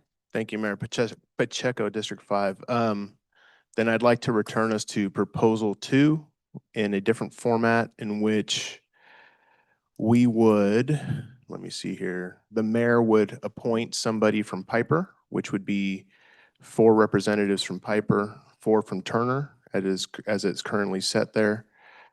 That would put us at an 8-member board. Then they could determine within their board bylaws how to tie break. And we would then also pass the resolution within the same motion. Okay, attorney. The commission would have to make the determination for tiebreakers, but that could be, we could write something and bring that back. I do think it's important to get something passed because of the budget deadlines. Right. So if you do pass an even number board, we could Come back. debate the tiebreaker later but get this passed. And could we have some direction perhaps from other governing bodies, examples that might help guide us to make those tie-breaking decisions for this board? We can check, yes. Yeah, that'd be great. I think that would be very helpful. I don't know that we have to commit ourselves to an odd number board. Commissioner Bynum. I don't understand, Commissioner Pacheco, your motion yet. You said proposal 2, but then you referenced the mayor making appointment, which is not listed here. So you're saying that would make it 8. Yes. Correct. Okay. Yeah, Gotcha. excuse me. Yeah, I'm starting at proposal 2, but then kind of tweaking it until I guess it would be now proposal number 6, right? Thank you. I'm making up a number 6 proposal, which is Okay. a hybrid of number 2 with a couple of Thank you. tweaks, as I've stated. Okay, so we have a motion for proposal number 6 that mimics proposal number 2, but it adds the mayor making an appointment for a voting member under Piper. Do we have a second? Bynum, second. Thank you, Jesus. Okay, we have moved for Pacheco proposal number 6, which mimics proposal number 2, adding mayor appointee for Piper. Need a it's been moved by Pacheco and second by Bynum. Roll call, please. Roll call, Burns. Mayor, I have my hand up. Oh my God, I can't see because the presentation is up. I apologize, Commissioner Stites. Please So go I'm ahead. I'm not wanting to belabor this, but I am looking at a map of commission's districts. And if I'm looking at it correctly, I do have Turner along with Piper. Put it back up.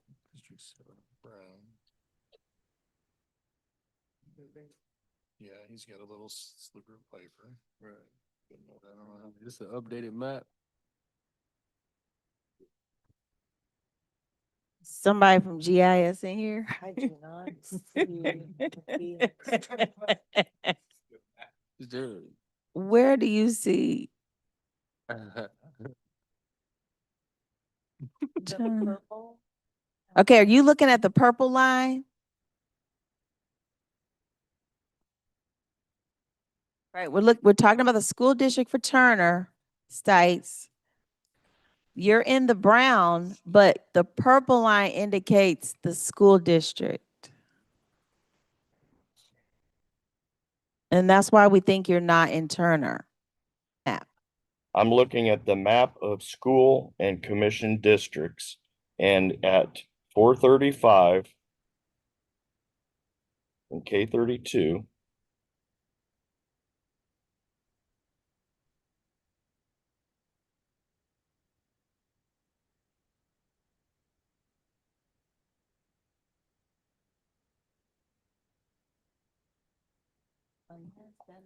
He's talking about that little tiny little dot down there at the very bottom. I guess. 435 and K32. Is somebody in here that's an expert at this map, please, and tell me if he is in this district, Turner, if District 7 has a sliver of Turner? It doesn't. Not according to that, it doesn't. We've blown it, I'm blowing it up, Stites. I don't see where you're talking about. You're saying they're 435? yeah, that's correct. At Wooden Road near that, I can't see what that road is in that corner. Yeah, I would just, I would like, so that we're not, I would like legal to determine whether it is or isn't. Can you just tell him what's on the map that you see? I'm looking at the map. I think that's a river. Get a 5-year-old up here.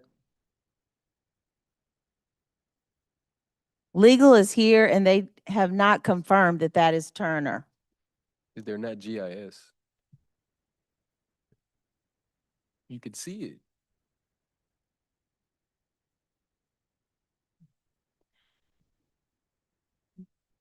Madam Mayor. Yes, sir. I think District 6 is the yellow, and that bleeds into, Edwardsville and all of that. But I don't see District 7, the brown, bleeding into Turner, and Turner is on the other side of the river there to the east.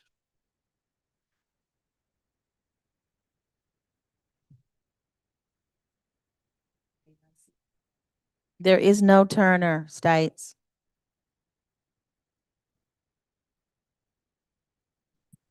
Commissioner Burns. Thank you, Mayor.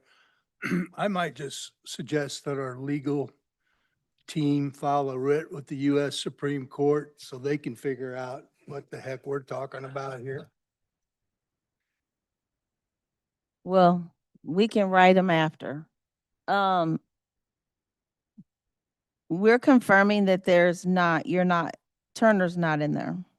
Stites, I apologize for that, but I know you probably believe it, but it's not. No, I believe whatever is that I mean, I don't Legal always has not believe what I'm. confirmed that it's not Turner. Okay, thank you. You're welcome. Thank you.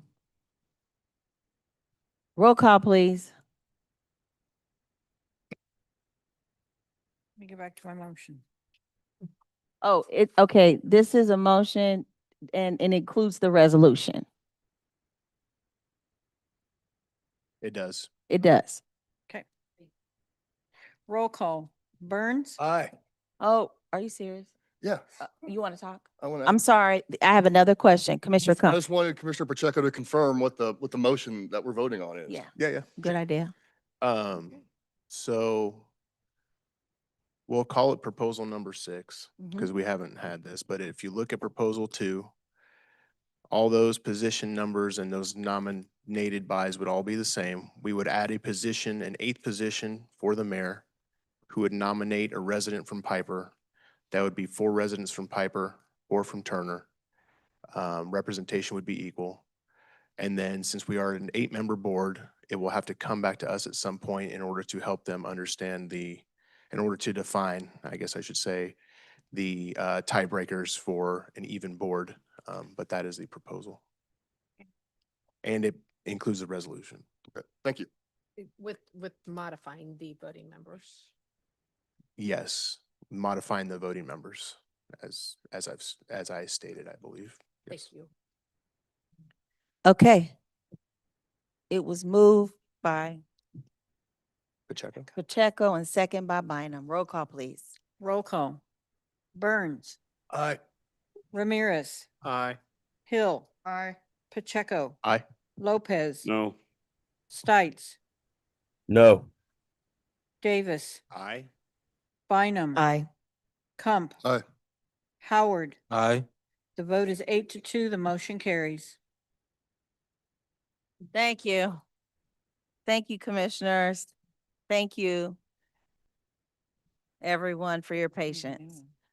We will now move to administrator's agenda. We have 3 items scheduled under our administrator's agenda this evening. The first item is number 11.1, addresses the adoption of a resolution authorizing the memorandum of understanding with the United Food and Commercial Works Union. I will turn the matter over to our interim county administrator, Mr. Allen House, for opening remarks and introduction of staff. Thank you, Mayor. This is a adoption of the UFCW contract. These are our police dispatchers and call takers.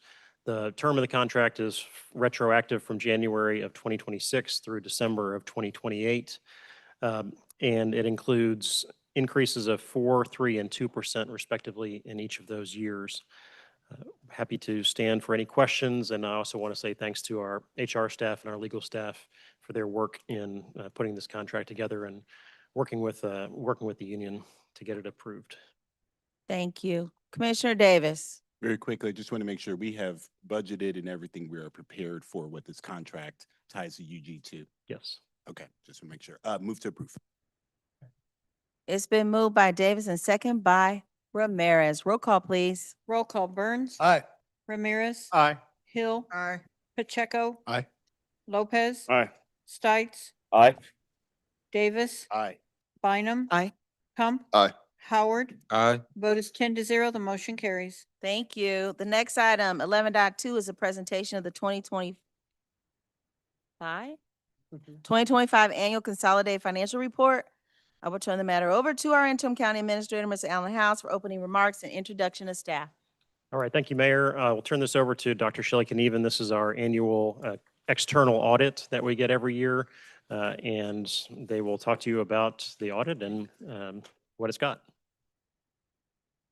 Thank you very much. Shelley Knieven, CFO. Tonight, we're going to cover a quick presentation about our annual audit. This is an independent audit that is done by an outside auditor required by state law. We do this every year. It is of our financials, so it's very focused on the financial management to make sure that we've spent the money as appropriated, that we spent within budget, spent appropriately. And so we'll run through a quick presentation on this. I do want to just note real quick that an audit and a budget are not the same thing.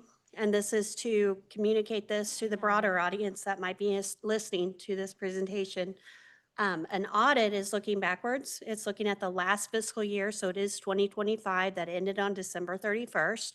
Then a budget is looking forward, and a budget's saying, okay, what do you want the budget to be for next year, which you'll have as the next presentation. And then we also monitor the budget actuals through our ED&F communications. So this is really a broader view of our financials. Our budget is a one-year view of our financials. You adopt a budget for 1 year of revenue expenses, and then our audit looks both at that as well as the broader view. So with that, I'm going to introduce Jacob Holman, who is our primary account person that works with Forbes Mazars. It's our outside auditor. We do not need action on this item. You don't vote on this item. It is simply presented because it's independent, and it's just put into the public record. It is available online for anybody that is interested, as are a number of our past years. It is under the on our website, under finance, look under accounting, financial reports, and you'll see all the audits that have been done on our website. So with that, Jacob. Thank you, Dr. Knieven. Hello, Jacob. Good evening. Jacob Holman, a partner with Forbes Mazars. Appreciate the opportunity to present tonight. I will keep this as brief as I can.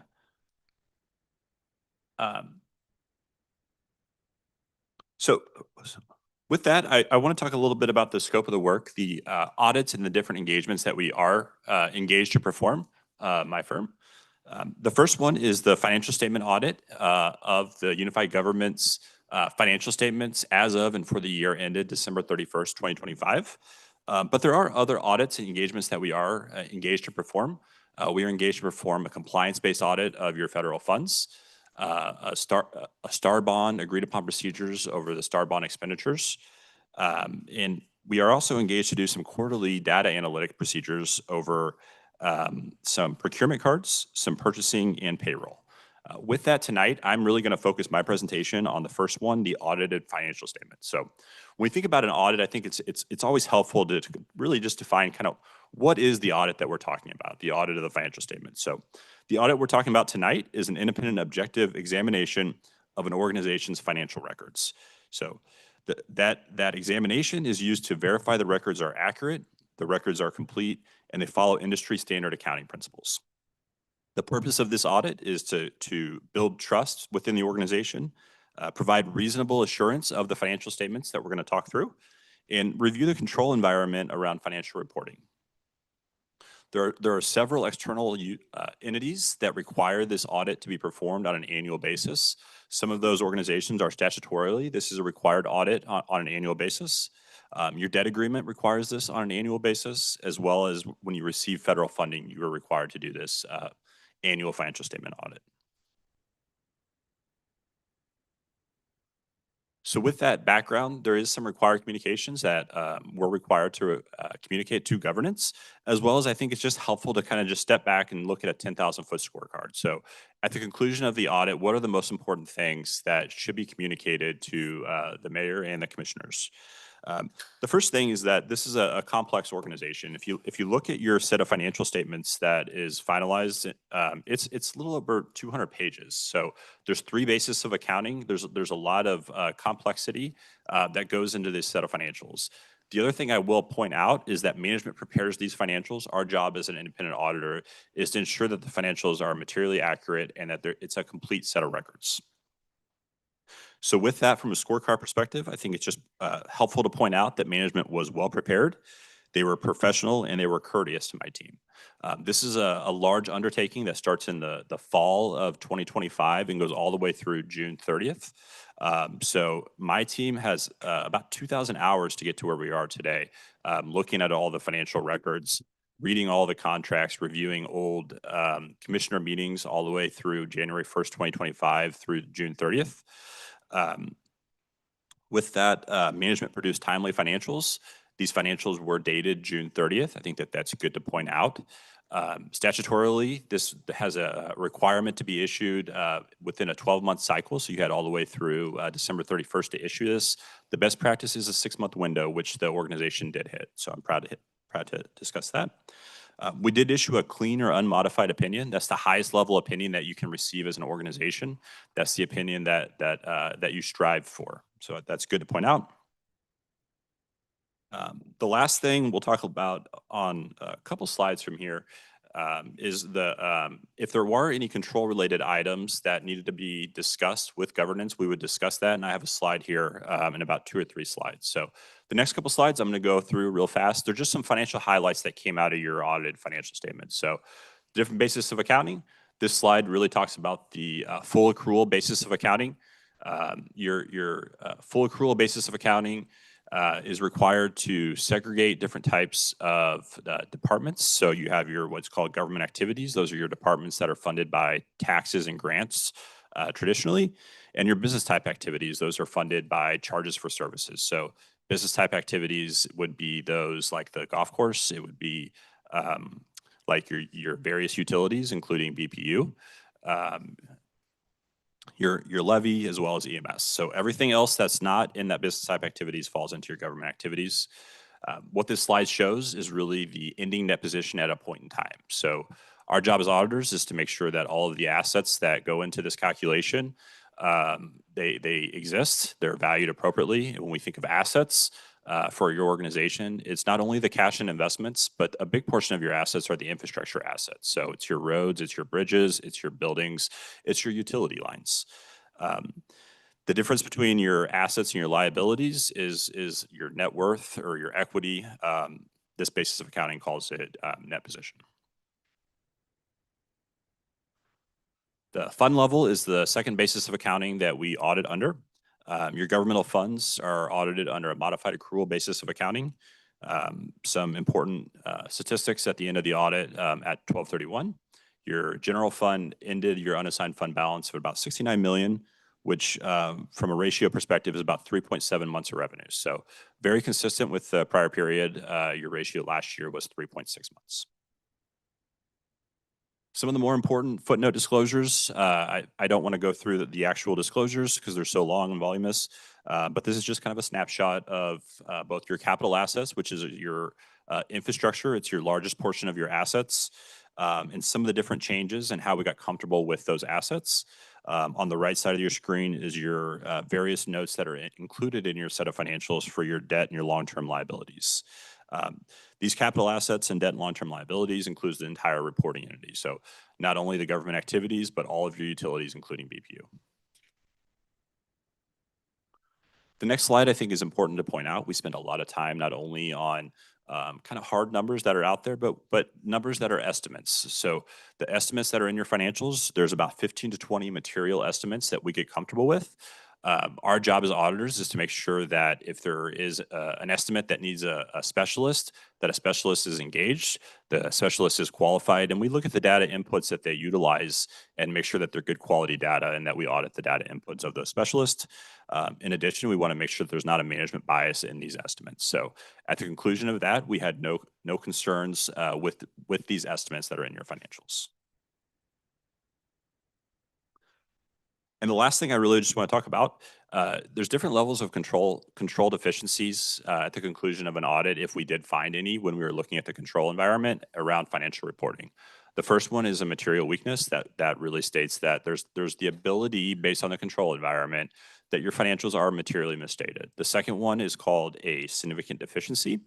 While maybe not material, it's important enough to communicate to governance. And the last level, the lowest level of a deficiency, if one was to come out, is what we call just a control deficiency or a best practice.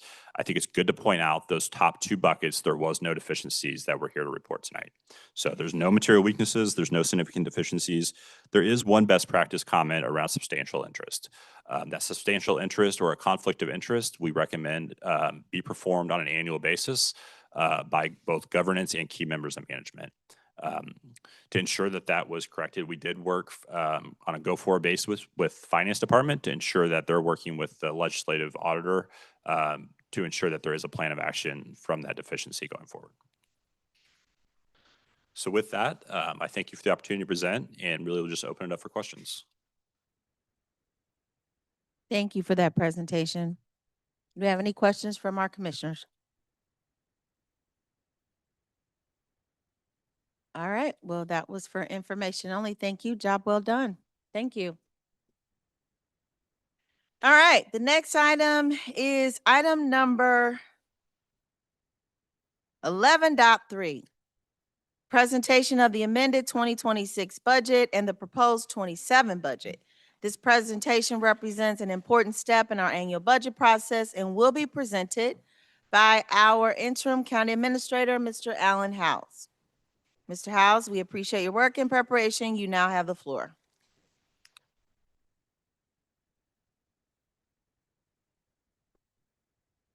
All right, thank you, Mayor.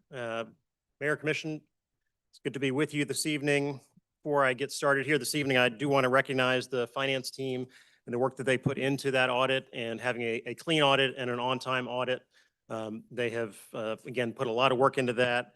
We have our finance manager, Pamka Howe. We have Deputy Director Debbie Johnsher and our CFO, Shelley Knieven, and their teams who have put a lot of work into that. So if we could just give them a round of applause.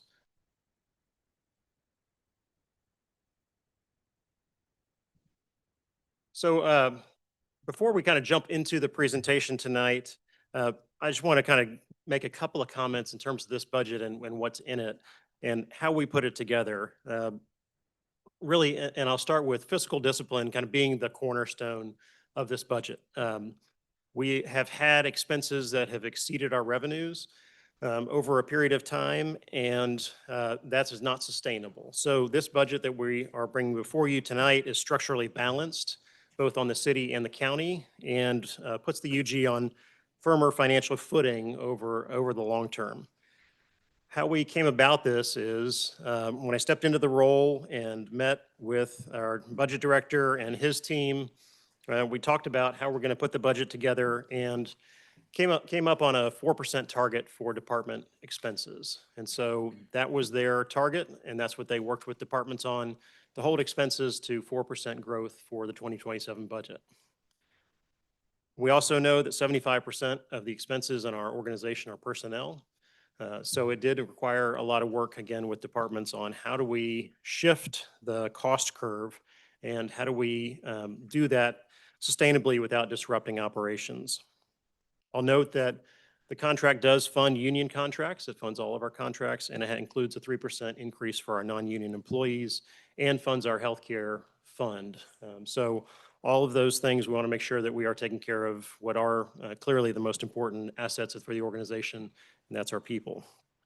We also, as you'll see, use debt judiciously, looking at replacing end-of-life assets and investing in infrastructure.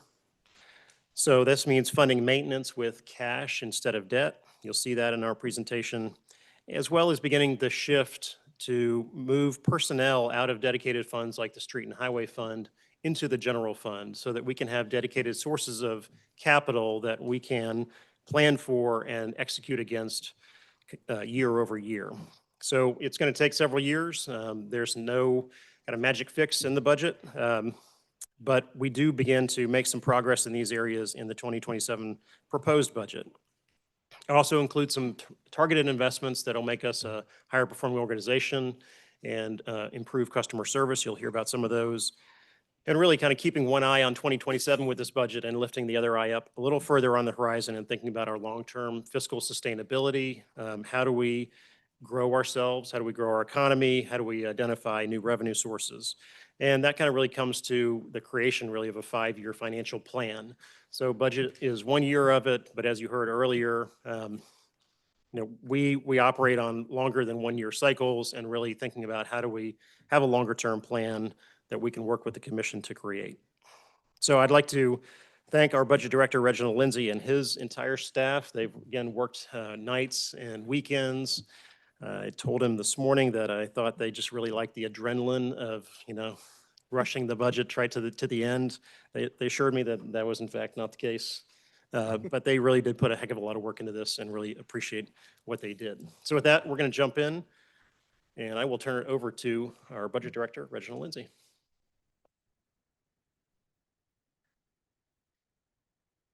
Thank you, Alan.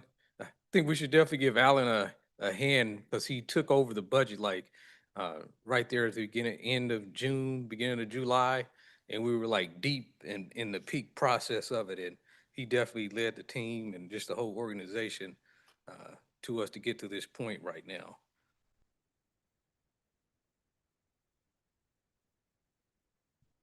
So our budget process follows a 3-phase model that started in January.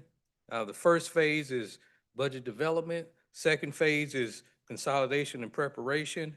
And this is where we take information that we've collected from phase 1, going from January to May. And this is where we prepare it and start having budget workshops. We had budget workshops in phase 1, but this is where we start pulling all the information together to bring you a proposed budget. And then there in phase 3 is part of phase 3 is where we are right now. And this is where we present our proposed budget. And it gives you the opportunity as an elected body to review. And if you have revisions, you can make revisions. And also this is where you adopt a budget. So currently in this phase 3 and starting all the way back to January, you all have been met about the budget 20 times by the time we adopt the budget. And there is the opportunity for you to have more budget workshops if needed. So you could go over 20. So to ensure that the 2027 proposed budget aligns with commission priorities, we made this budget, made sure it anchored to the commission's 4 priorities, which are uphold physical sustainability, foster economic development, and focus on service and communication, and improve infrastructure.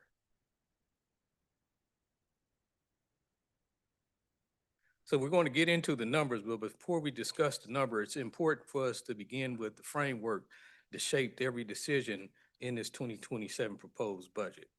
First, every funding recommendation, we made sure it aligned with your 4 pillars. And then we also made this budget strategy driven and not simply an incremental update to last year's budget. This budget is structurally balanced and does not use fund balance. And with this type of approach, we can't go backwards and eat into fund balance. So we'll end up maintaining fund balance if we don't use fund balance. Also, one of the things that Interim County Administrator Howes did when he came into the role, he made sure that we're going to keep departments to 4% growth targets on their expense budgets.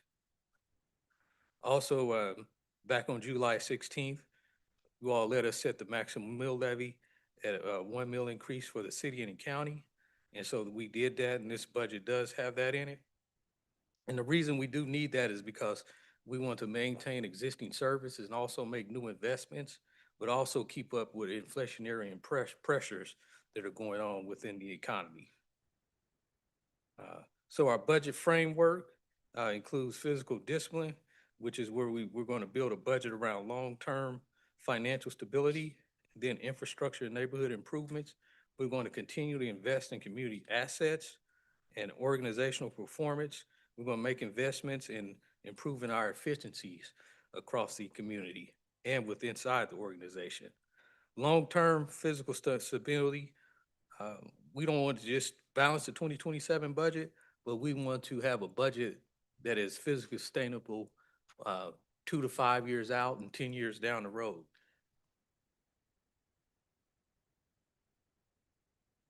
So today we're proposing a $551 million budget that is balanced. Let you know how that compares to this year's 2026 budget. There's a $509 million budget that we approved last summer. So we had a $40 million growth, which is about, equates to 8%. And this budget invests in public safety and infrastructure and constitutional offices across the government, and also community services, all from every corner of this community, from the northeast end to Bonner Springs and to Edwardsville and to Turner.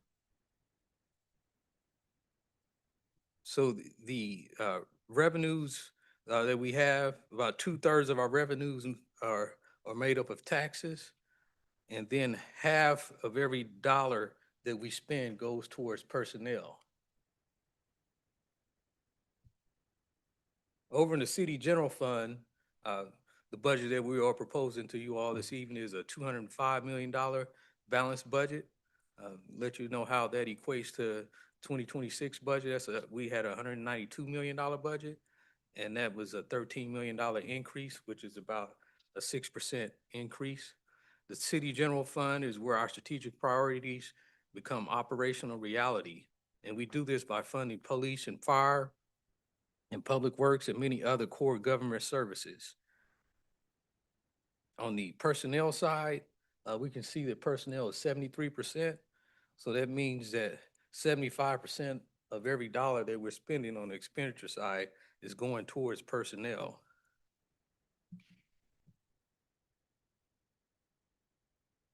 On the county side of the house, our county general fund, we're proposing a $103 million budget. And how that equates to 2026 budget is it was $94 million. So it's up about $9 million or 9%. And the county general fund funds constitutional offices such as the sheriff, the district attorney, district courts, and register of deeds. County revenues, property taxes make up 2/3 of the revenue coming in. And on the personnel side, about 2/3 of the expenses go towards personnel.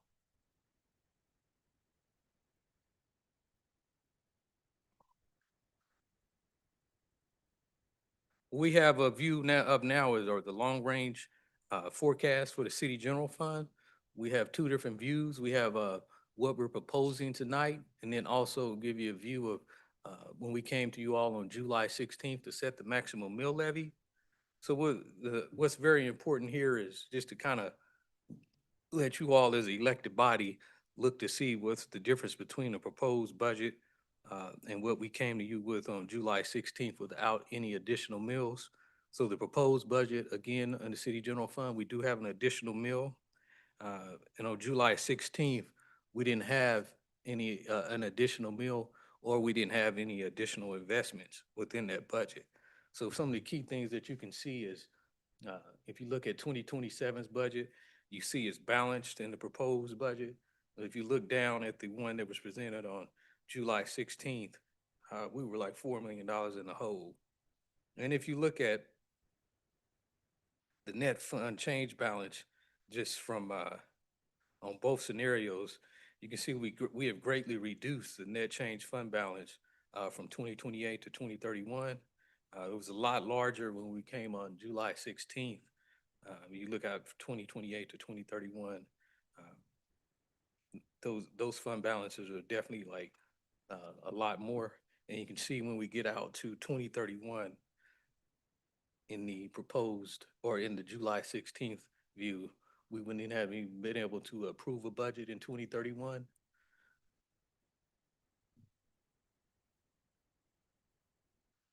So next we have the long range forecast for the county general fund. And the important thing here again is to give you all as elected body a view of what our proposed budget looks like compared to what we came to you with on July 16th. And again, the county general fund does have an additional mill in it. And on July 16th, we didn't have an additional mill. So the key thing here is just we can see that for for the 2027 budget. We are in the positive. We have a net change of fund balance of $215,000, while as opposed before when we came back on July 16th, we're almost $800,000 in the hole. And with that budget that we had on like July 16th, we can see that in 2030 and 2031, we had negative fund balances where we wouldn't even have been able to approve a budget at that point in time.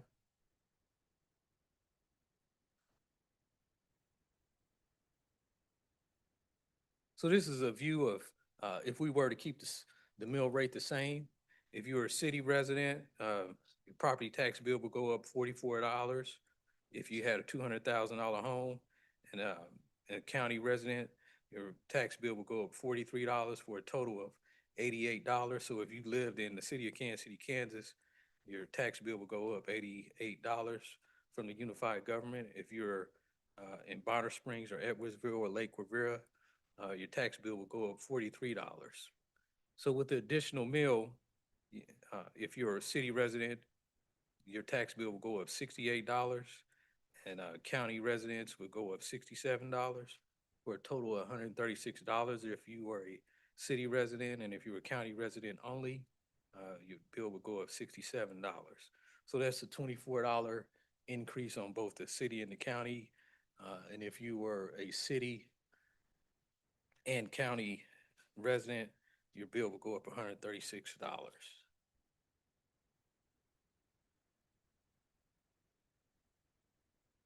Current slide is giving you all a view of mills over the last 10 years. So Wyandotte County's mill rate, it has been reduced 2 mills from 2016 to 2026. And that's a 5% decrease. The city of Kansas City, Kansas, there has been a 4.7 mil decrease, which is 11% decrease.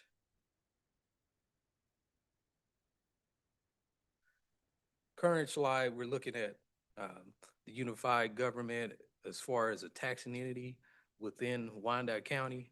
So if you're a county resident, there are 6 different taxing entities. And then if you're a city resident, Wyandotte County is 2 different taxing entities out of a total of 6 taxing entities. One of the things you can see here that we just want to make sure everybody's aware of, the city and county are definitely portions of the taxing entities within Wyandotte County and make up about a quarter of each dollar paid towards taxes within Wyandotte County each. And taking both of them, add them together, if you're a city resident, it's about 50 cents almost. But separated, they're almost a quarter of every dollar that comes in. So now I'll turn this back over to Interim County Administrator House.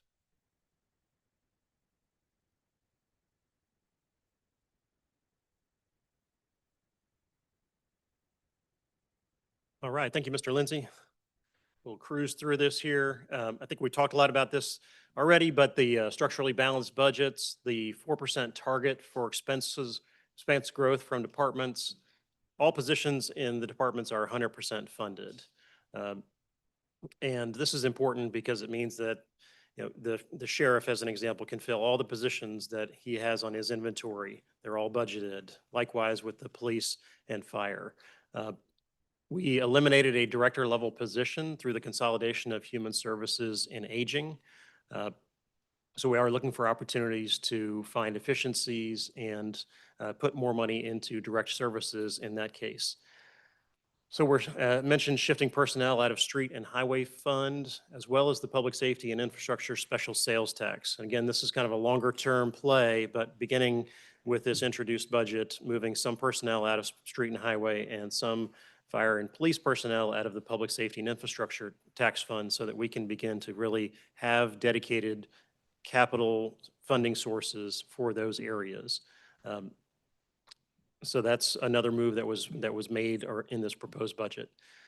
It does begin to rebuild the county fund balance. Again, because the positions are funded at 100%, We know there will be some vacancy on the county side and the city side over the course of a year. So we will end the year in the positives. There's no risk, as budget director said, of kind of over hiring and ending up in the red on personnel by funding these positions at 100%.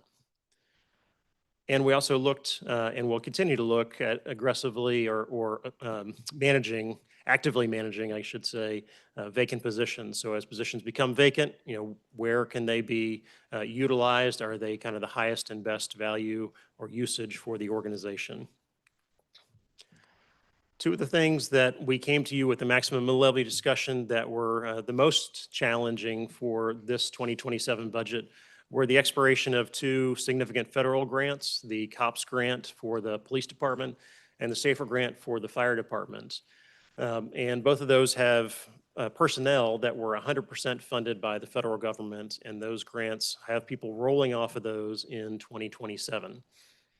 And also in 2028. So on the COPS grant on the left, you can see that the total projected impact in 2028 was $1.5 million. The 2027 budgeted impact is $0. So the budget team was able to work with Chief Oakman and the police department. They will retain the staff that were hired through the COPS grant. They will eliminate the vacant positions within their department and be able to maintain those personnel without any additional budgetary impact. They do note that there will be less capacity for them to do some of their additional functions by having kind of net less personnel on their books than they had before. SAFER grant, it's a little more challenging over there on the fire side. So the original projected 2028 impact when you're carrying full freight on all these positions was just under $2 million. The budgeted impact for 2027 is around a little under $1 million. You can see it's kind of split between the city general fund and the EMS fund. So the way the fire department runs, they kind of pre-hire for vacancies. They stay pretty much at 100% in terms of their personnel. So we'll be working with them and budget will be working closely with them on kind of their turnover and vacancies as they become available, working with them on their staffing mix and how that is going to affect their shifts and also overtime. So in the budget in 2027, there are 6 new positions that are fully funded, 2 per shift, as well as some additional overtime funds. And this keeps them within that 4% growth target for 2027. And again, this one will require some more active management as we go through 2027, but we've made great progress with this one. Over on the county side, this budget funds 7 out of 20 positions in the sheriff's department that were unfrozen post-adoption of the 2025 amended and 2026 budgets. And those positions they weren't in the 2026 budget, but they were unfrozen. So they have significant budgetary impacts. Part of the reason you kind of see the shift into the red when you look at the 2026 county budget numbers. So working with the sheriff and with budget to identify how to address this, how to make sure that the positions he had in his inventory were 100% fully funded. And that's what the budget team worked with the sheriff to do. Also, we see increases in inmate contractual services as those costs continue to rise for medical, food, and other expenses. You also heard about the emergency radio system and the need for the significant investment before the vendor that we use kind of end of life the backhaul equipment for the public safety radio system. So this is an investment that we need to make, and we are starting down the path of making that investment so that we can replace it on time and not put our first responders at any risk of losing service on our public service radios. And also noting on the county, I think as you all are well aware, that our reserves are well below the target that the commission has set and that is best practice of 25%. So the practical effect of that is that it leaves little room if there are unexpected expenses, if there are natural disasters or changes in economic conditions. And frankly, it puts personnel at risk because the way you use those reserves is something happens, you can use those to kind of carry through those times. So we do want to focus on getting those reserves back up where we need them to be. This budget uses debt cautiously, so it really only focuses on using debt for long-term physical assets, not for maintenance. Um, It limits the debt to $10 million, which is the commission-approved debt policy. And as you all are aware, as we continue to hold to that policy, our debt levels will drop over time, and that frees up funds that can be used for operations, that can be used for tax relief, that can be used for other capital investments. The debt really focuses on roads and paving and curbs and gutters and facilities. It includes funding for repairs to fire stations, where we don't have a new fire station in this budget, but we do know that there are fire stations that with a little bit of investment can be made more comfortable and a better home for our firefighters who are spending several days there a week. And again, funding maintenance with cash capital and not with debt. The other part of the debt piece, and this, which is a little different, is the Sunflower Hills Clubhouse replacement. So the proposed budget includes $10 million in debt for replacement of that facility, which, and as you all know, is at end of life. We've had issues there. Part of it's kind of closed off to the public. We had a roof fall earlier this year, and it's 50 years old and needs to be replaced. This will be general fund debt, but it will be repaid by revenues from the golf course. So that is also in this 2027 proposed budget. So we'll switch now to infrastructure and neighborhood improvements. So again, prioritizing and maintaining existing assets and replacing end-of-life assets. So we talked about the fire stations. There are about $3.5 million in there for these improvements to fire stations. It invests $12.5 million over debt and cash and street and highway and other funds in our streets, bridges, and curb, gutter, and alleyways.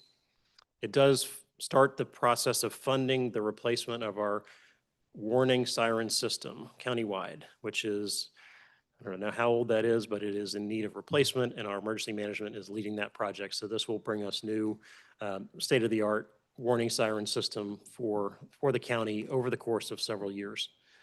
Talked about the first responder radio project, and it also includes funding in the 2026 amended budget to repair and reopen the Mill Street Bridge. So this is the bridge that connects Armourdale up to Central Avenue on 10th Street. And that has been closed for about 3 years now. So this includes funding to get that bridge reopened and get that connection back between those two parts of our community. The proposed budget includes funding for what's called the County Initiative for Funding Infrastructure, or SIFI for short. This program distributes funds from the county to the cities in Wyandotte County, and it's for the express purpose of infrastructure improvements. It restarts this program with $1.2 million, which is a $500,000 in dedicated funding from the county that would then be distributed to the cities according to the formula that's been adopted by the commission. And that's also in the 2027 proposed budget. Park improvements, we talked about this Sunflower Hills Municipal Golf Course. There's $10 million in debt. There's also another $1 million out of the tourism funds set aside for the Sunflower Hills Golf Course. We recognize that there are some additional kind of elements, you might say, of that project, such as the junior course building and the restrooms that are on the course that may need some additional funds beyond just the clubhouse replacement. So let's do the project and do it right and do it at once. That's where that $1 million in tourism fund comes. And then it also includes funding to replace Parkwood Pool. So our Parks Director, Angel Ferrara, is here tonight. She and her team have been working very hard to identify grant funds. They have an active grant application in right now for funding to help replace Parkwood Pool. So this includes tourism funds in the amount of $1 million, as well as an additional $750,000 for grant matching. And we think this is it will get us almost all the way, if not all the way, to the estimated replacement cost of $5 to $6 million for that. That is also in the 2027 proposed budget. Over on the sewer side, the combined sewer overflow project, We are under consent decree with the federal government. You all approved the rate schedule earlier this year for sewer and stormwater infrastructure that reduces flooding risk and improves water quality. We do see the opportunity to layer investments on top of this underground investment that is going to be happening so that residents not only are going to be protected from flooding and have better water quality, but will have the opportunity to see a neighborhood, a street that looks better when it's finished than it did before it was done.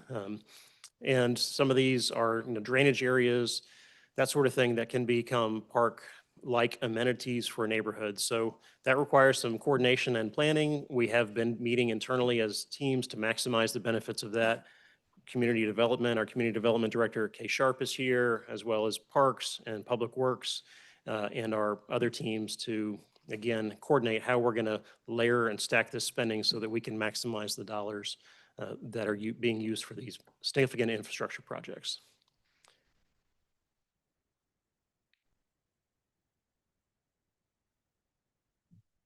Turning now to the issue of homelessness. This budget partially funds a homeless coordinator at the UG for the first time so that we would have dedicated capacity to focus on homelessness and homelessness coordination. We have received commitments from philanthropic partners to fund the remainder of the cost for this position, so it would be a split cost. We recognize that this is a complex problem that is going to need more than just local government to help address it. It will need the support of these partners.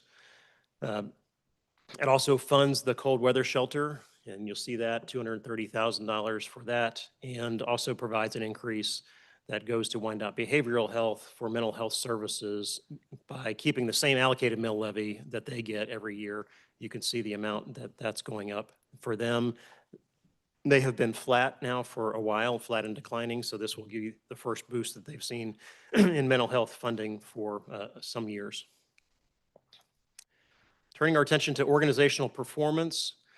Again, as noted, fully funds our negotiated wage increases, includes a 3% COLA for non-union employees, funds healthcare, and also, we want to be open about the need that we did not include in this budget investments that we think are needed around employee development. There's not enough capacity in the budget this year, but we recognize that our workforce would benefit from additional investments in workforce and leadership development, professional development, as well as things like performance and merit pay. We don't have that system.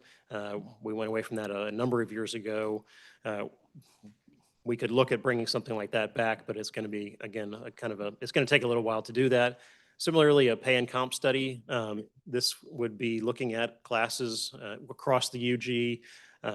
We know it's needed and could be done in phases. We also know that if we do a pay and comp study, that we want to make sure we have the backing behind that to take action on that kind of study so that we're not just doing it and reporting back to employees what they probably already know, which is they're under market. Performance management. So this budget includes an FTE that would be specifically focused on performance management, placed in the budget office. They already do some of this work around performance measures within the budget, and this would really begin to bring some focused attention to performance management. It's a kind of a crawl, walk, run approach on this to set up and implement something in an organization of our size and complexity. But this would, again, provide that focused capacity to increase transparency and accountability, and ultimately also improve our service delivery. It makes technology investments. It funds in the 2026 amended budget the new 311 contact center customer database. This was something that was brought forward at the AHS Standing Committee, and there was strong support there for replacement of this. This will allow for better sort of tracing of contacts that 311 through the organization and then back to the residents that our current system is just not currently capable of doing. It includes funding to continue our improvements to our online permitting system so we can continue to work on how we better deliver the permitting experience and timeframes for those who are looking to build and develop in our community. It includes funds for the Workday ERP. This is our financial and HR system that we've made a substantial investment in over years and has really had a significant impact in reducing manual processes across the organization. There are some elements of that that we can turn on and work through the organization that will, again, continue to make us better, continue to reduce those manual processes, and streamline our organization. It also fully funds the UG broadcast system. I'll say we didn't have the mayor's mic go out tonight as a as an example, but it turned out to be a good one. So that broadcast system replacement will replace all the broadcast equipment, which is kind of being rubber banded and duct taped together now for a couple of years and should set us up for many years with a new broadcasting system for public, so the public can see the meetings. Turning to long-term fiscal sustainability, this is really about how do we grow the community, how do we grow the tax base. We know that tax rates are not the way that we're going to get the revenue that we need in order to solve our long-term challenges. So this budget invests in economic development specifically as a long-term fiscal strategy. So it has two positions in the 2027 budget in economic development, focused around small business, which is one of the real engines of growth in the community, as well as a position to focus on helping support kind of the deal flow, if you will, and the other activities that are happening in the economic development department. We have a lot of development activity in our community, and we have a very small economic development department. So this will help, again, foster and facilitate and accelerate the work of that department. And it's also looking, again, at how do we actively manage vacancies. So these positions are reallocations of existing vacancies. They're not net new positions. This budget also includes, on the county side, has proposed to end the county general fund subsidy of motor vehicle operations. So the state of Kansas requires that counties provide DMV services. It's one of the 18 mandated services that the state says, counties, you shall do this, but they say you shall do it, but not with our money. So this is something that has been funded by the county general fund for a long time, and to the tune of about $1.3 million annually in our county general fund. There is a new state law that went into effect as of July 1 that allows counties to recoup the cost of service. So the state does collect money from DMV services, and ideally they would then remit a portion of those funds back to counties to cover the cost of those services. But the legislature elected to say, no, we're not going to do that, but we're going to allow counties to charge a transaction fee to cover their costs. So that is what is in the proposed budget, is a transaction fee that is allowable now under state law that would make it fully cost recovery. It's not above cost recovery, but full cost recovery on our county general fund for DMV operations, which is $8 per transaction for our residents. So not insignificant, also significant for the county general fund. Grants and partnerships. We had robust conversation earlier tonight about grants. That's been conversation about how do we maximize grants, how do we maximize external funding opportunities. The 2027 proposed budget has a dedicated FTE that would be a grants and development person that would be looking at those funding opportunities, would be looking at not only for our state and federal partners, but also our philanthropic partners, and looking at where are those opportunities, how do we develop both the relationships and work with departments and partners to go after these funds so we can maximize our ability to get them. And it also repurposes another vacant position into intergovernmental affairs. This was a little piece of my time in my previous role, and recognizing that we've got 16 taxing entities in Wyandotte County alone. We have a dozen state legislators. We have 2 Congress people, 2 senators. We've got a metro region that we're part of. So there are a lot of partners and relationships that need to be managed effectively. And again, in order for us to maximize our ability to collaborate, to get dollars, and to stretch those dollars further. So that position is also in the 2027 proposed budget.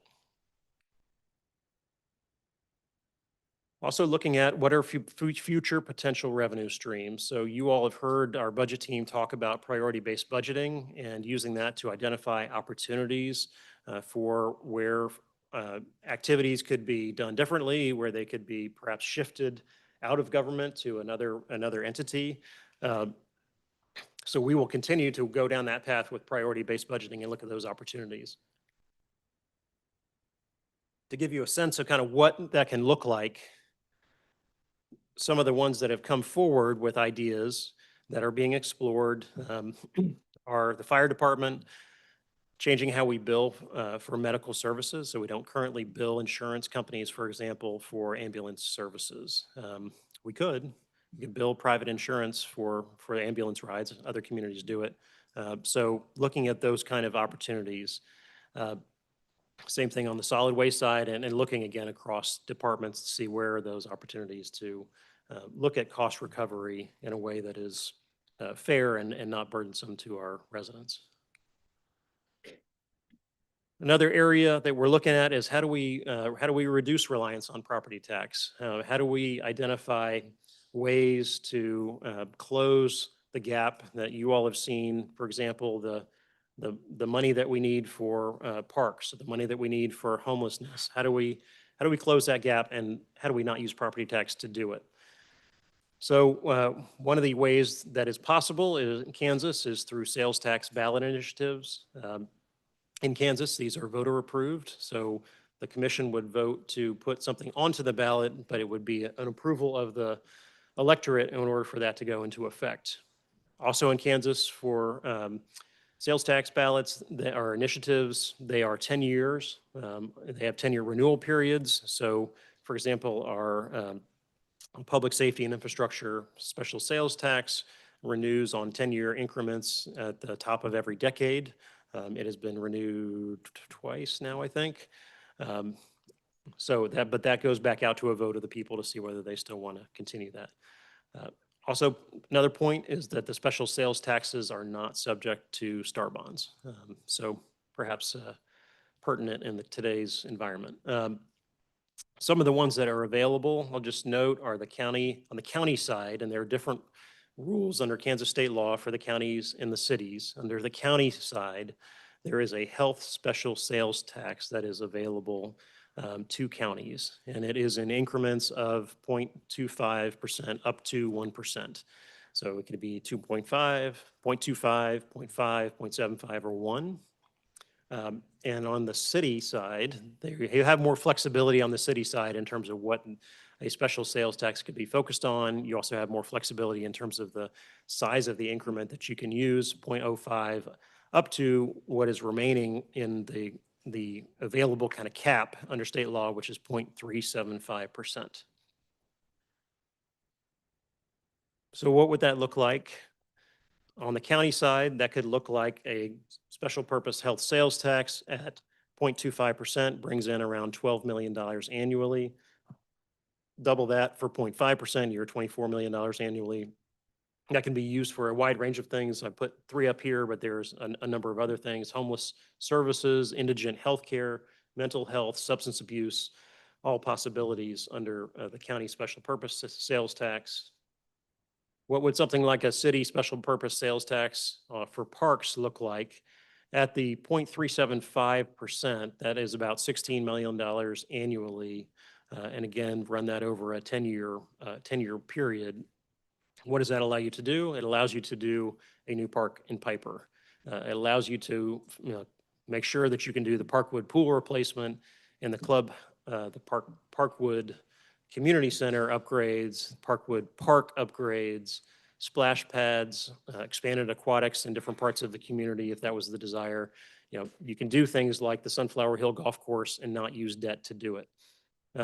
You've got playground replacements and neighborhood park improvements kind of across the community. We have I don't know how many parks, 50 some parks. 3 of those are county parks. We have a lot of city parks with a lot of aging infrastructure in there. We have a lot of community centers that are really quite old and kind of end of life, whether that's Bee Lee or Armourdale or others. Some of these are co-located with our school partners. So as an example, at Eisenhower with USD 500, we're co-located there. That's an area that needs investment. It needs a new track. It needs some new pieces there. USD 500 is also embarking on its own building capital campaign now with new middle schools and schools. This brings forward the opportunity, if something like this were in place, to work more closely with those kind of partners and say, what could we do together? How could we, again, maximize the dollars that are available? So community center repairs and replacements, and also trails. So that's, I think, all we have for our presentation. I will note, and then I'll turn it back over to Mr. Lindsay, that we are trying something a little different this year. So next week, starting on Monday, we're doing a series of budget workshops from 4 to 6 p.m. based on the standing committees and the departments that are, that I say report into or usually appear before those standing committees. We worked with the chairs to identify just a handful of departments. We're not trying to cover the entire waterfront here.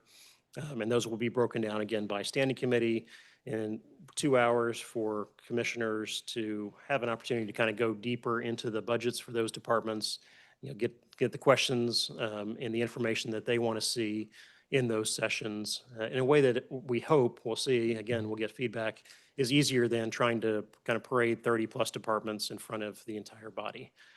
We hope it'll be a more focused conversation that'll be what you all are looking for. August 20th, we have a budget workshop. August 24th, there's a budget public hearing, and then we're currently scheduled on August 27th for the budget adoption. So I will see, Mr. Lindsay, anything you would add? Again, I want to thank Reggie and the entire budget team. I'd ask if we could maybe give them a round of applause for their work.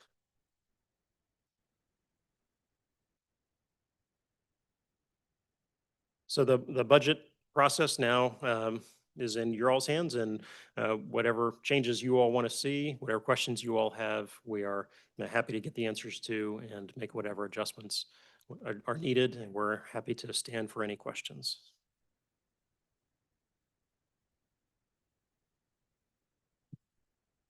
Commissioner Ramirez. Thank you, Madam Mayor. Majority of my questions I'll hold until we do our budget workshops and standing committees. I just want to make comment thanking you and our budget staff. My colleagues who have served with me this long, as long as I've been here. I think this is the most robust budget that has been proposed. A lot of it, it's a budget that touches every part of our community in some way, shape, or form. And I appreciate that. One of the biggest things I'm happy to see is the 311 system. That was something I brought to AHS and spoke to our Director of Performance and Innovation about improving our 311 system. And I was given upfront what our system can't do. And that's where I pushed and advocated, and I thank you, Alan, for bringing that, and I thank Crystal for advocating for that as that's part of her department. Now we'll be able to have a system where hopefully when a citizen calls and reports something, we can finally close the loop. Nothing's left. Departments are communicating with each other. They're communicating with 311, and then the citizen gets a report back of what actually happened to their request, as it should be working.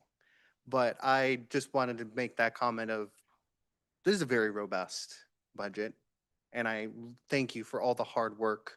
Again, my colleagues can correct me if I'm wrong. I don't think I've seen where we're in the black with the city and the county. It's just for a year, but I don't think I have seen that since I've been here. And that is kudos to our staff. So I really appreciate all the work you've done. Thank you, Commissioner. Thank you. Commissioner Comp. Thank you, Mayor. Come to at large. I do want to echo the sentiment. I appreciate the hard work that's gone into this. I am very excited to see the sci-fi program receiving funding. That is something that I've been vocal about. I know Commissioner Stites has as well. So much so that it's on my standing committee at the next meeting to discuss the sci-fi program more in depth. So very excited to see that that is receiving some funding because that is a way to benefit the entire county with county funds. Also excited to see the homeless coordinator funding. That's something else that we've had discussions about, you and I, Administrator, behind the scenes. So I'm happy to see that we have commitments from third parties and we're funding that position. I think that will go a long way into addressing homelessness and how we respond, completely to that as opposed to kind of disjointedly. I do have a couple questions. I'll start with the all positions funded. Does that mean all like vacant positions as well as current roles that are occupied? Yes. Okay. So if there's a vacant position that is in a department's budget, that is a fully funded position. Okay. So, yes. Thank you. And then the Sunflower Hills Golf Course. I know that is one of our dedicated funds that earns revenue. It actually makes more money than it costs year over year. Does that earn enough to pay the debt installments that would be proposed in this budget? So our Parks team has worked with a third-party a firm as well as with our finance team to kind of model that out. And we think that there is enough revenue. We'll see. We're also going to change up the operating model around the golf course as well. Just to be honest, there could be a year or two at the beginning where we're in that transition where we're backfilling on that for a little piece of that, but predominantly we think the revenue from the golf course will cover the entirety of that. Because we're switching right now. We have a third party manage that golf course, and we're bringing that in house. Clubhouse, yes. The clubhouse, is that correct? Yes. Okay. Yep.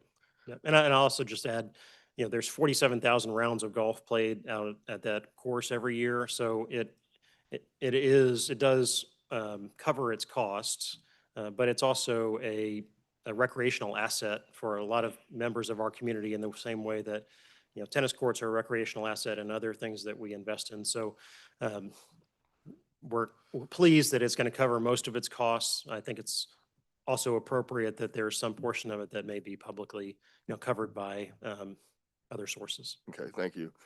You mentioned a performance management program. What is the scope of that? Is that like budget performance or is that employee and personnel performance? It's not employee and personnel, it's really more organizational performance. So looking at departments, establishing what are performance measures, because right now it's not uniform, I guess you'd say, and it's not sort of brought together in a cohesive way for reporting out to you all, to administration, to the general public. So this is really kind of starting to put that in place. And as I mentioned, kind of this crawl, walk, run analogy, a robust performance management system requires kind of sustained investment, and it also requires a lot of kind of thought as we go forward on that. And I'm excited about it. I think it's going to be a really positive thing. I know it's something that the mayor has also talked about and is interested in, and like, how do we show the public, how do we show you all as elected officials kind of what's happening, what's being delivered, and how things are being delivered. And the intergovernmental affairs position, that's funded by a current vacant position. Yes. And that role, correct me if I'm wrong, but is that a role that will communicate with like other taxing entities? For example, to make sure we're not hiking the mill across all entities all at once so that the public doesn't have this massive jump in their tax bill, like things of that nature. Yeah, that's an example. Another one would be an understanding. I'll just use USD 500 in the capital campaign, as I mentioned. What is that? What is the timeline for that? What is what's the conversation and who's talking to who there? Same thing with Johnson County and our Johnson County partners. Just being able to manage those relationships and understand what's happening in those areas so that we can insert and plug in our own people where it makes sense. Mark is another example, the Mid-America Regional Council. There's dozens of committees that we have representation on in some of those, but if you asked me kind of what's the sight picture of our engagement at Mark, it would take me a while to kind of pull something like that together. So that's part of that role is really around, most of that role is around coordination and relationship management. Okay. And my final comment, I just want to kind of echo the point I made at the CIP that I don't want us to forget that animal services are also public safety. So I want to make sure that is reflected in our budget. I have no further questions. Thank you. Thank you. Commissioner Pacheco. Thank you, Mayor. Pacheco, District 5. I also want to echo what some of the other commissioners have said. A tremendous amount of work has gone into this. I appreciate focus on things like modernization of our workforce, as well as obviously critical infrastructure, all of those things that are so important to running our city. Perhaps I wasn't listening as well as I probably should have, or Commissioner Kump's question about positions.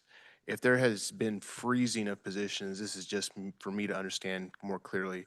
If there's been frozen positions, saying that the positions are fully funded does not necessarily include frozen positions that may have carried over from any sort of a department. Am I thinking about that correctly? Yeah, and we've been talking about this, about moving away from the terminology of frozen versus unfrozen and just saying, what's a budgeted position? What's in the budget?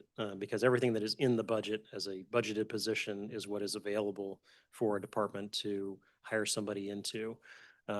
And so as just a example, if you have 10 people and you have a vacancy in that department, so you've only got 9 people on staff at any one time, or that vacancy is still funded until somebody is in it. So it's funded for the entirety of the year. So we're not trying to anticipate that that position is going to be vacant for 3 months or 6 months and kind of work that into the budget. We're saying that position is budgeted for the entirety of the full year. And so it is available for the department to manage. The other part of that, the other shift that we've made is to empower our department heads to manage the personnel side of their budget. So in a way that just wasn't how we were operating before. So by fully funding the positions, we are also giving the latitude to departments to work with budget and work with HR and manage their workforce how they think is most effective. So there have been departments that have said, I want to take this position that is vacant and I don't need it anymore. And I want to, in some cases, give that position back. Some cases take a portion of it and refashion another position in their department. So it's really giving them more freedom and ability to manage their departments as their needs are for the service that they're delivering. Okay, and I think I'll have some more questions as we get into our workshops and all that, so I don't want to belabor too many points while we're here. But on the Safer and COPS grants, because we've alluded to them multiple times throughout the last several months at several of our meetings when we discuss budgetary items. The COPS grant, I get because it's like, okay, we already have existing funded vacant positions. What I'm trying to understand on the Safer grant is like we've added some capacity kind of on the front end, but then once we get to mid-2028, what I'm trying to understand is I don't want us to be in a position in where, hey, we added capacity and now we don't have a good way to pay for it 2 years from now. And I don't know if that's a fair critique or concern, but I just want to try to understand that better as we move forward. I think it's a fair critique, and I think it's one of those, I mentioned we made a lot of progress on it. I can't say that we have fully solved for it, but we're comfortable kind of where we're at for 27. As you noticed in the long-term forecast, we still have kind of a slight downward trend. We have made, I think, significant strides in this proposed budget in bending that cost curve, but we need to continue to kind of bend it a little further down. so that our revenues and our expenses are going, in different directions. And the other, excuse me, the other part of that is, we have been underfunding capital, and that you can get by with that for a little while, but eventually it shows up in your streets and, other things. So we do need to over time, increase the amount of funding we're putting towards capital. We make progress on that in this budget. We do shift additional funds into capital, and we're using more cash for capital, which is also another strategy for kind of longer term fiscal health. But that's another piece of this kind of bending the curve and really actively managing personnel costs so that they don't outrun our revenues and then crowd out all of our capital spending. And that's really what those are the pieces that we're working. Thank you. And then I'll just make a quick comment. I appreciate our administration as well as our finance crew for hearing the concerns and the wants and desires of the commission. I think one thing in particular is our focus on decreasing the burden of property taxes on our citizens, which is paramount to, I think, all of us. It was part of our initial retreat meetings that we had. I think the ability for the folks who advise us on these matters as subject matter experts, such as you all are in the finance department, and working on different revenue streams is incredibly important, among other things that we can do to decrease property taxes. But I think just acknowledging it and making it part of the plan is very important. And a big part that goes into that, and we've discussed it in some of our other meetings, is of course our debt reduction strategy. Every single time we have a chance to talk about it, I am going to say that it is very important for people to understand that we have a debt trajectory that is finally going in the right direction. And as that gets better, it will allow us to use more freely available money within our budget to focus on things like property tax reduction, or at minimum, providing better services without having to increase people's taxes for that. So I think those are two very important points, and I think those are points that are incredibly important to not just myself, but the entire commission. So I appreciate staff focusing on that this year. Thank you. Thank you. Commissioner Bynum. Thank you. Deputy Clerk, I'm wondering if we could put the slides back up. I just want to look at the Safer and Cops grants page. I guess slide 15 maybe. So, and I know the chief's not here. But I kind of want to just put some things on the record because this isn't my standing committee, and I know you're going to be doing some workshop work with Public Works and Safety. So on the COPS grant side, Police Department will retain staff funded by COPS by shifting grant personnel to existing funded vacant officer positions. And I think the next one means resulting in less capacity to do additional functions outside of calls for service, staffing requirements such as community policing. So am I understanding what those bullet points are saying? We're going to shift grant-funded personnel to existing vacant slots, and that's going to cause us to be more focused on calls for service and less able to provide community policing type activities. I just want to make sure I understand that, because community policing is one of the things that has contributed to what the chief said earlier, which is record lows in crime. And I don't know why we would turn our focus away from that when it has been so effective for 30 years. The community relies on it a great deal. The relationships there are deeply meaningful. And I just want to be on record making that statement. The other thing I want to be on record making a statement for regarding the public safety part of the budget is that I also stand in full support of Animal Services requesting a veterinarian and at least one vet tech. This is a way more efficient way to provide care for these animals in the Animal Services Division than our current outsourcing of that. So I just want to stand in support of that. We didn't hear anything about it, but I'm hoping that it's in this budget. And I don't know, but hopefully, Commissioner, at your committee, you'll be able to look more deeply at these items. So I wanted to just say those two things out loud. Lastly, there's a motor vehicle slide. It's toward the end.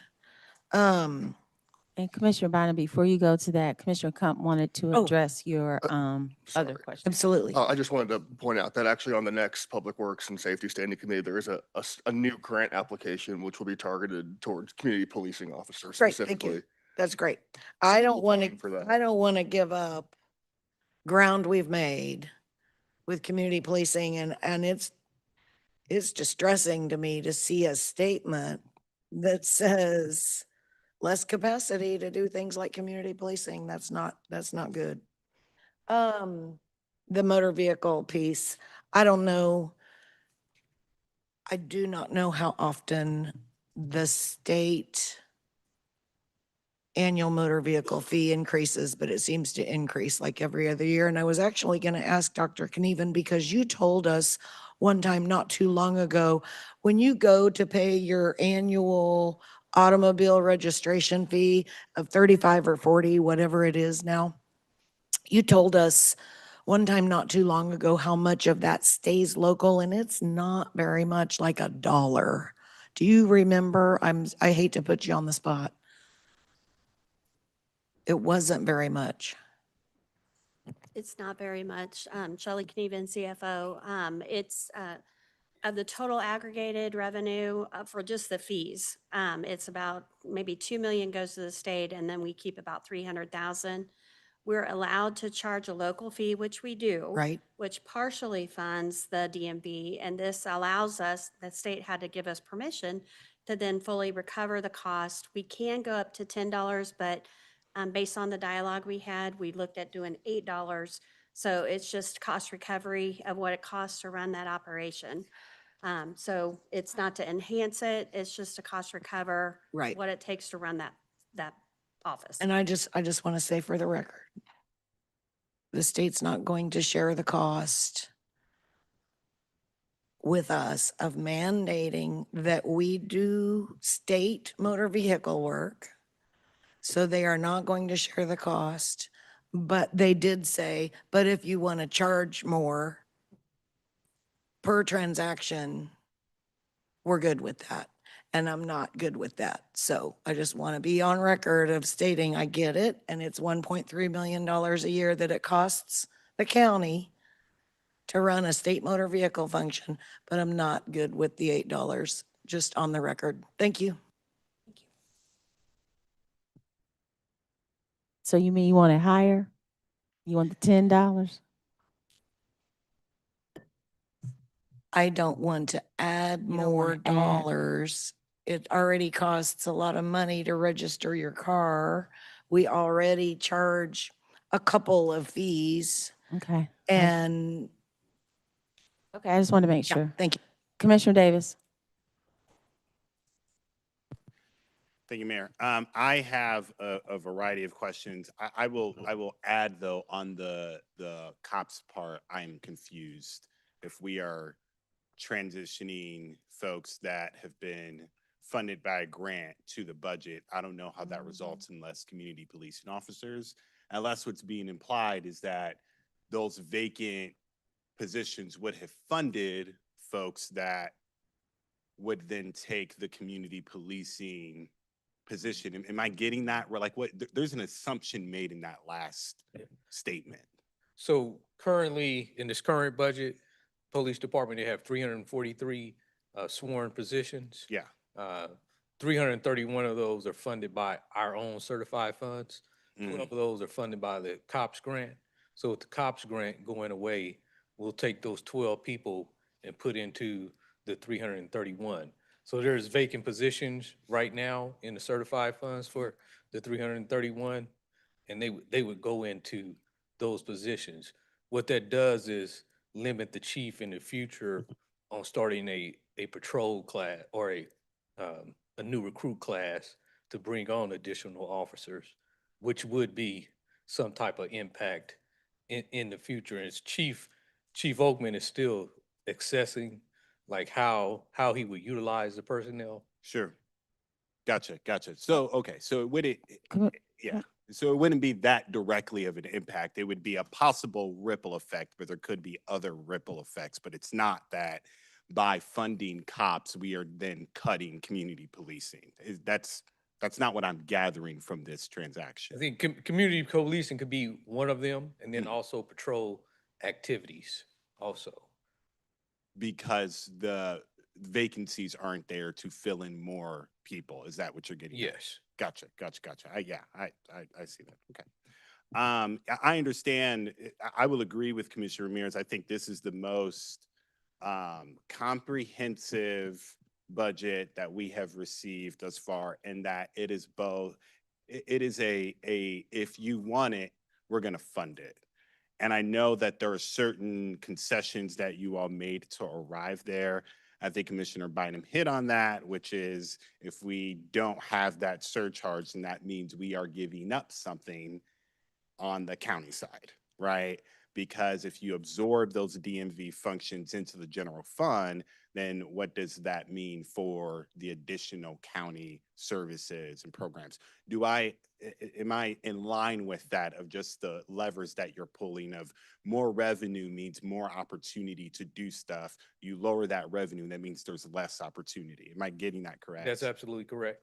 Yeah, or you absorb it within the fund balance, which means you don't have reserves, right? Or you go and you take out debt, and we know kind of how our community feels about that. So tough position to be in, but I'm just trying to walk out the logic here.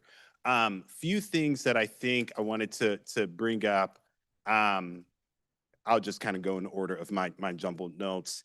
NRC, a few months ago, they made a presentation to us about a position that could help with our permitting and inspection in the DRC process.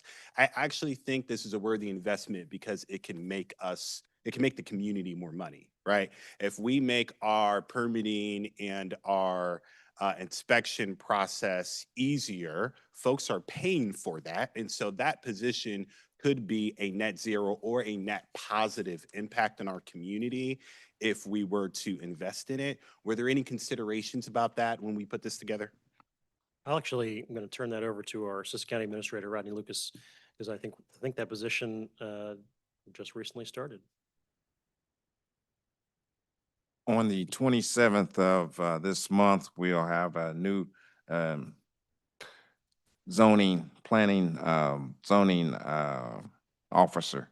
Also, we're going to have, starting in the next 3 weeks, we hired a new position, a planning tech that is a hybrid plan review and over at the NRC. She started as of last Thursday, but we have to train her up before we have her over at the NRC. So she'll be able to meet and greet the public and make processes go a whole lot faster, sir. Music to my ears, because again, I think as we are thinking about this, we shouldn't just think of, how much does it cost or what's the service? We should also think of what's the ripple effect. Could there be a net zero or a net positive where that position, like a grant writer, I'm bullish on that. We need one. We absolutely need one, and that position will pay for itself. So it's good to hear.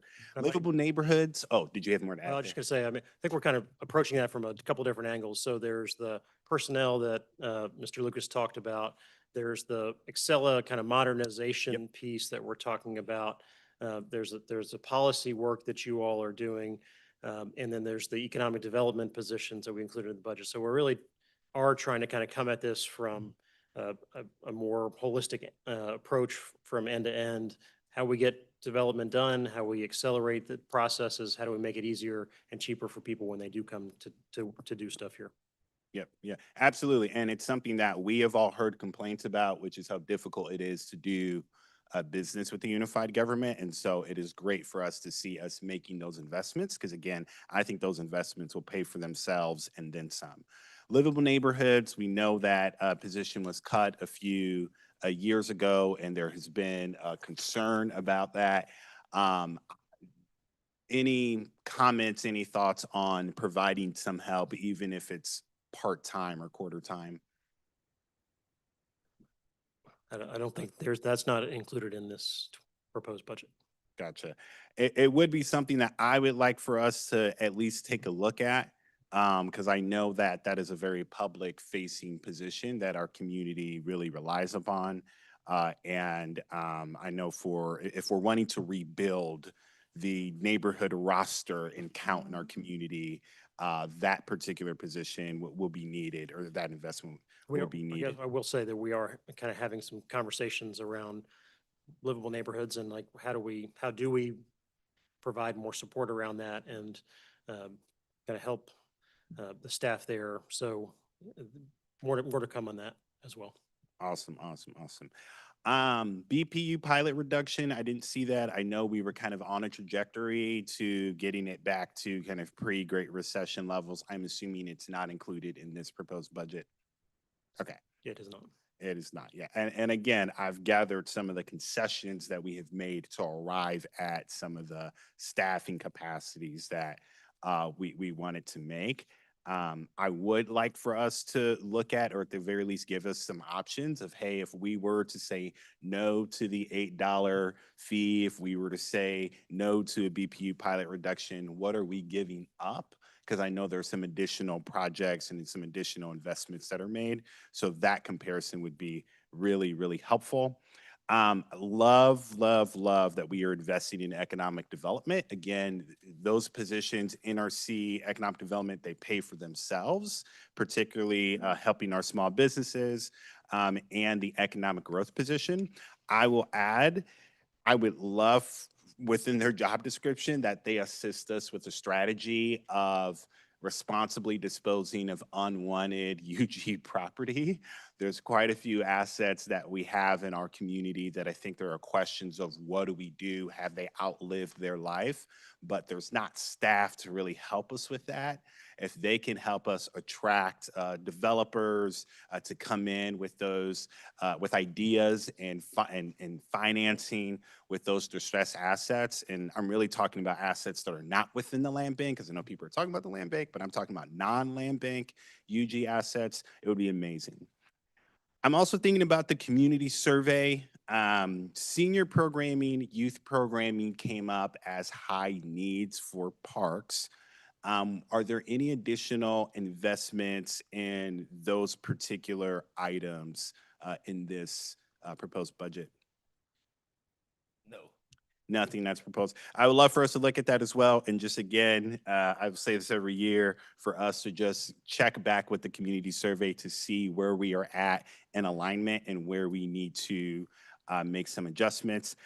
I echo my colleagues on the need for veterinarian and just for animal services to get some sort of investment if possible, again, if possible, with this budget, because those are investments that our community has said is very, very much needed. And again, I know everyone won't get everything and we will have to make concessions, but it would be great for us to get these scenarios of, here are the different levers that we can pull, and here's the cause and effect. I'm almost done, Mayor. Illegal dumping has been a huge issue. I know that we addressed it on the American Royal Subcommittee and made some fiber connectivity and some equipment investments. Is there any other investments that are making with this budget? I'm particularly interested in investigating illegal dumping, because I think everybody is done with the cleanups and we need to invest in holding folks accountable. Yeah, so we did talk about that in this budget, there's not additional investments. So we think that with the investments that the commission has made now with cameras and with the American Royal funds, really, we need to use 2027, the balance of this year, to kind of put that into effect, put that into motion, to work with law enforcement And as you said, to kind of make sure that we are appropriately enforcing and those folks who are breaking the law. Yep, absolutely, absolutely. And I'm glad that at the very least there's some contemplation on that because this is a problem in all of our districts. Last two things I'll bring up. We talk about revenue ideas. I've been working with our staff to get a firm hired to assist us with damage claims. You know, sometimes there are nasty accidents or things that happen, and there's just questions on could we outsource that and have somebody else go after the insurance companies of folks when there are when there's damage to UG property. And so I do want to see that investment and us make the time and the effort to put that out there. Last thing I'll say, I really appreciate the sales tax consideration. I know Parks is on there, and I know we have been having some conversations internally. I also believe that we should take a strong look at infrastructure as well. And the only reason why I say that is because if you look at how our cities are built, probably 80% of the parks are on the east side of town, east of 635. So yes, we can pass the sales tax for sure, but the majority of those investments wouldn't necessarily hit all 8 districts. Whereas if we were to split that sales tax, it would not only invest in parks, but we know for sure there are infrastructure needs in all 8 districts, which could benefit. So just food for thought on that as we have those conversations. Thank you, Mayor. Thank you. Commissioner Hill.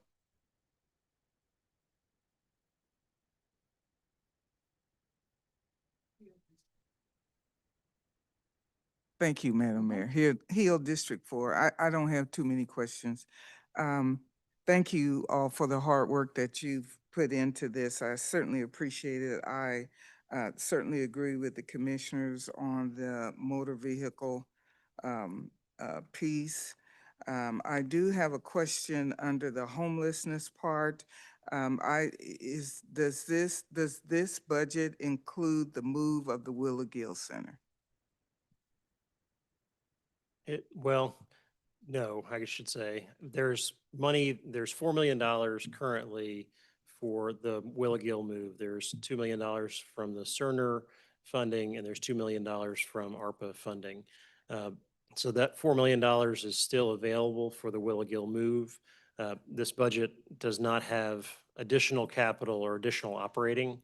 And I think that's one of the challenges when we talk about where does the revenue come from for those kind of operations.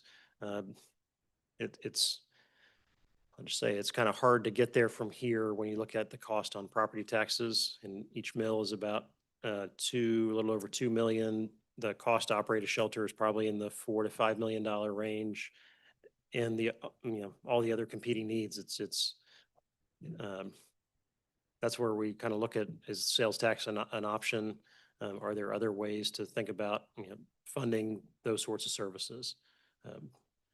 Okay. Another part under the homelessness, it has partially funds the homeless coordinator. We've talked about that for a couple years. So we're seriously looking at putting this into place in this budget. Yes. Is that Okay. amended? Yes. 26 amended? Yes. Yeah, that's in the 26 amended. So we would be able to get started on that soonest. Okay. And then under the performance management, I'm really excited under this piece to restore performance management program at the UG. Is this going to be in HR or in another department? Fully decided that budget is a likely home for that work. They're doing a lot of the work or doing some of that work in the area when they're building the budget. So they're getting information from departments. So, and they have a research division there. That's probably the likely home for that kind of role. And just to differentiate it, so it's not personnel performance management. We're not necessarily looking at how people are performing, but it's really looking at how do we set a performance management system that is looking at what are we delivering what are the inputs, how are we delivering, what's customer service, what are the measures? So there's a whole range of things that they would be looking at outside of the personnel specific management. So maybe I misunderstood. So the answer is we're not sure yet where we're going to place that individual. It's likely to be in budget, but I don't know. Okay. Yeah, we have. Okay. All right. Okay. I think that's it for me right now. Thank you. Commissioner Ramirez. Thank you, Madam Mayor. This just going off to what Commissioner Davis was saying about the sales tax. My committee, Administration and Human Services, on August, we're already in August. August 17th at our standing committee meeting, we will be talking about the sales tax initiatives and bring forward anything that we may come up with. So that discussion will happen at that. If you would, for the community would like to tune in and listen to as we have that discussion. Thank you. I have a couple questions. On page 8, the long-range forecast. So our current mill rate on the 26 amended, because the budget is $1 million, and that's in the red, right? Meaning short. I just want to make sure. When it's in the red, it means it's negative. It's a gap. Which year were you looking at? On the city general fund on page 8. Yeah. And we're on- Okay, so on the current, where the current mill rate is. But then on the proposed, under 2026 amended, you're at 3 million. That's the negative, right? Yes, that is true. Okay, but on the 26 amended at the current mill rate, it's only 578,000. Yes, that is correct. And one So- one of the things that we did do in the 2026 amended budget, some of the things that we are doing to add into the budget, we added them into the 2026 amended budget. What are they? So definitely moving some projects out of debt into cash or within the 2026 amended budget. For the proposed mill rate increase? So that's not part of the mill rate increase. The mill rate under the 2026 budget, we're still under the current mill rate. So the mill rate takes effect in the 2026 or the 2027 budget if you all end up approving that. So I know, but we're we're not- adding, so we're our current. we are increasing the expense budget in the 2026 amended budget, but we are not increasing the mill there. I know, that's why it's 578. But you are in the proposed, and it jumps to 3 million. In the negative, meaning, right? I'm just trying to make sure I understand what I'm reading. Yes, and the revenues definitely, as we were reforecasting the revenues for 2026, we did find a need to reduce those in the 2026 amended budget in the proposed one. But we are not increasing the mill in the 2026 budget at all. Just want to make clear that's not what's going on. Okay. That doesn't look good to me. All right. So you And so guys there's a can, combination. you guys can tell me offline, because I don't want to keep going into that, but it doesn't look right to me. I have a problem with that. So I just need to know what is being impacted there, because you have a difference between the board is going to need to decide to increase it up to 1 mil or not. And if we do increase it, we're at 3 million negative if we increase it, because that's the proposed. But our current mill, if we stay the way it is, we're only 578,000. So I need to understand that better, and we can do it in a workshop. On page 9, I need help understanding, did we forecast these deficits, these negatives from last year to this year? What is have we seen a comparison between what the deficit was, what you forecasted in the previous budget for this year, when you did the budget for this year. Is this what you were actually, what you guys were actually gonna get negative? Or were we in the positive and now we in the negative? And so the negative in 2027, when we did come to the elected body on the July 16th, that's what we were forecasting. for So it is the actual- same number you forecasted last year for this year? So I won't say that it's the same number from last year. But when we Okay. came So to when the we board get to on- budget workshop, I need to show up to one of them. I need to understand. And Commission Board, what I'm trying to understand is, are we spending more and our deficit is growing? Or our negative, that negative gap, or are we staying the same? Meaning, are we sticking to the budget and then, and our negative is still the same? Because my question is, what are we doing in terms of growth, in terms of needing to get revenue so that that's not a negative, so that we're balancing to a zero budget instead of always having these negative balances? That's what I'm trying to get to. I'm trying to understand. We don't have to go through it tonight, but I mean, if you want to answer me, you can, but I need us to deep dive into this because this is not making sense to me. Yeah, no, we agree. And that's why the 27 budget is structurally balanced and not in the red. I think. But it looks like we are. Not for 27, for 26 amended. Yeah, but you're asking for more money for the rest of this year, right? No, you're asking for the remainder. Yeah. Okay, that's what I understand. I'm looking at 2026 budget and amended 2026, but I'm not focused on 27 right now. I'm focused on 26. So there were, one of these, and Budget can speak to this probably better than I can. There were some areas where there were positions that were opened up or added after the budget was adopted. And so those positions weren't funded, weren't contemplated in the budget when it was passed. So there are positions on the city and the county side that are now kind of filled positions with people in them that were not in the original, what was originally approved as the budget. So that does push on those numbers and just pushes them into the red.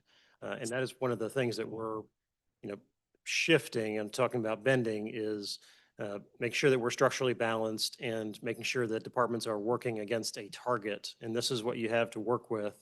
And then it's the responsibility of the department head to work within those targets and limits. And that is a shift and a change in practice. I don't know, Reggie, if there's anything. So you're asking us to increase the mill because we set budget and then we allowed to exceed budget without approval. Because if they approved the budget and then you went and hired people after that, and now we have a deficit. No? Well, get me right, because I'm asking. So with the 2026 county general fund. It's confusing to me. One of the things you were looking at, Mayor Watson, with the city general fund, there was a different deficit from the approved to the proposed in the city general fund. But with the county general fund, if you're looking at their 2026 amended proposed, and then the 2026 amended compared to the July 16th forecast that we brought, that the deficit did not go up. It actually went down a little bit there. Okay. So that We can talk about, I don't want to go into this. Don't, please. I need you to understand I'm confused. And if I'm confused, I know the community is, and we have to make this plainer because this doesn't make sense to me. And it's not your fault. So I don't want you to feel like I'm attacking you. I'm not. I just need for this to be clear and transparent for our community to understand. And I don't understand this. So let's talk about it offline, but I just need to put it out there that I'm questioning it so I get a better understanding. You guys can work with me and then we can bring this back to commission again and then we can clear it up. On page 10, okay, so you gave an example of I don't know, there was 6 taxing entities. And there's a total of 16 taxing entities. I mean, you listed some of them, but not all of them. We gave a cost on page 10 of the mill rate, city and county, which is great, but can we get an estimate? Because several of those, if not all but the college, are increasing revenue, neutral revenue. And so that's going to have a cost in addition to our cost. So this looks like it may be $40 on the city and county side. We're proposing it to be at a 68, 67, but that's going to add to whatever the mill is being increased with the other taxing entities. So this could very easily be $100, $200, depending on what those others, and every last one of those are increasing revenue except for the college. So maybe the state, maybe, I'm not sure, but that is only a portion of the taxing entities that we have to consider. So I just want to put that out there that if we're going to be transparent, let's be transparent and let's show that what that number is going to be, because, or estimate what the total cost is going to be to our residents. And you all, the residents, need to understand we are only one of 16 taxing entities. And we have to be considerate of what this is doing to our community. Don't need a comment. I just need to put that out there. On page 19, infrastructure and neighborhood improvements. I would appreciate if we can identify where these infrastructure improvements are going to be, and particularly to the Northeast area. So what we do in some areas that area is different, and it's because of possible remediation that needs to be done in that area. And I don't know how we address that, but I don't even know if we've ever done an analysis on the conditions. I mean, there's 4,000 land bank properties. And when we talk about increasing the tax base, you have to consider that area specifically, because that is a tax base we don't get. And so, but there are issues with that, and it includes infrastructure. And so to Commissioner Davis's point, I would like to see, and I don't know if it can be done for this budget season or that's coming up, but for the future, I'm going to say 2028, we need to be very specific about certain areas that are older, that have had more issues that we need to fix, because that is a tax base we are missing out on. And if I'm wrong, you guys, any of the commissioners can correct me. But I just wanted to throw that out there. On the park improvements, 100% behind that, but this is the thing when it comes to the clubhouse. I do not disagree with our funding for the clubhouse. And if you can get it grant funded, I don't want to go in debt over it. I'm going to tell you that right now, because I need a business model that tells me what the return on investment is going to be. That is $10 million that could go toward infrastructure. That to me is a priority. But I don't want to take away from Clubhouse. I don't. But I need an ROI on, if we're going to spend 10 million, then how you going to make that 10 million back? Because that Clubhouse is barely meeting, what do you call it? Not, well, that too, but it's breaking even. It's barely breaking even. Now, it could be because the clubhouse is broke down, and and so people may not want, but how are you going to make the money on this? And so these are public dollars that we're using, and we need to know what the return on investment is before we spend that kind of money and go into debt over it. So I just wanted to put that out there. But I'm not saying I don't want the clubhouse. Just tell me what the ROI is going to be, because I think the community deserves that. All right, and then on page 29, growing the community and tax base, housing specifically, I like economic development, but can we get a little more specific? We have a housing shortage.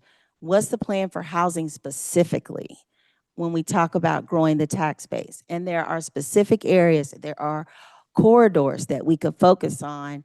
Maybe we could get a little more specific about that so that we can drill down a real strategy and plan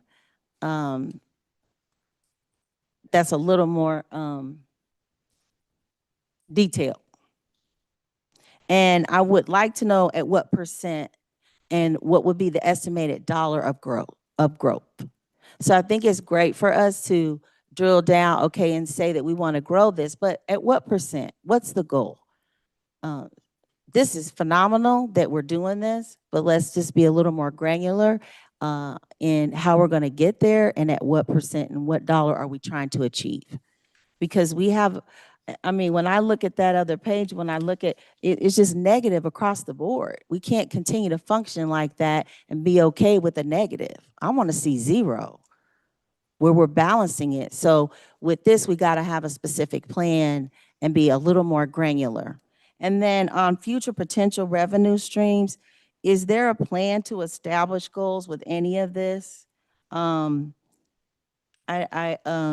then have we done a cost analysis on specifically where we're not charging enough? I do appreciate Commissioner Bynum, Mayor Pro Tem about adding $8, but if we're not raising enough funding to even cover the cost, we have to raise the fund. We have to raise the fee. And I would rather raise fees than raising the mill because everybody doesn't need all those fees, right? And I don't need to do my driver's license, but for what, once every 4 years or 3 years or something like that? 7. Okay, $10. I know it's tags every year, but it's $10. I know, but I'd rather do that than spend $68 every year, you know? And so I just want us to be thinking about prioritizing that. The sales tax is a great idea, and I think pushing that is better than increasing the mill because of all these other taxing entities that are going to do the same. And thank you very much. Great presentation.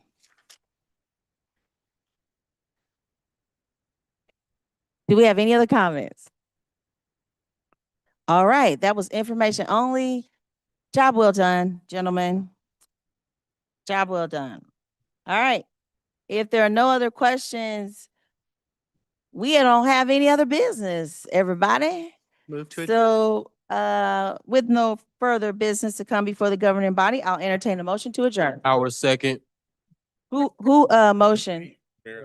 Okay, it was moved by Ramirez and second by Howard. Roll call, please. Roll call: Burns, Aye. Ramirez, Aye. Hill, Aye. Pacheco, Aye. Lopez, Aye. Stites, Aye. Davis, Aye. Bynum, Aye. Hump, Aye. Howard. Aye. Vote is 10-0. Motion carries. Meeting adjourned.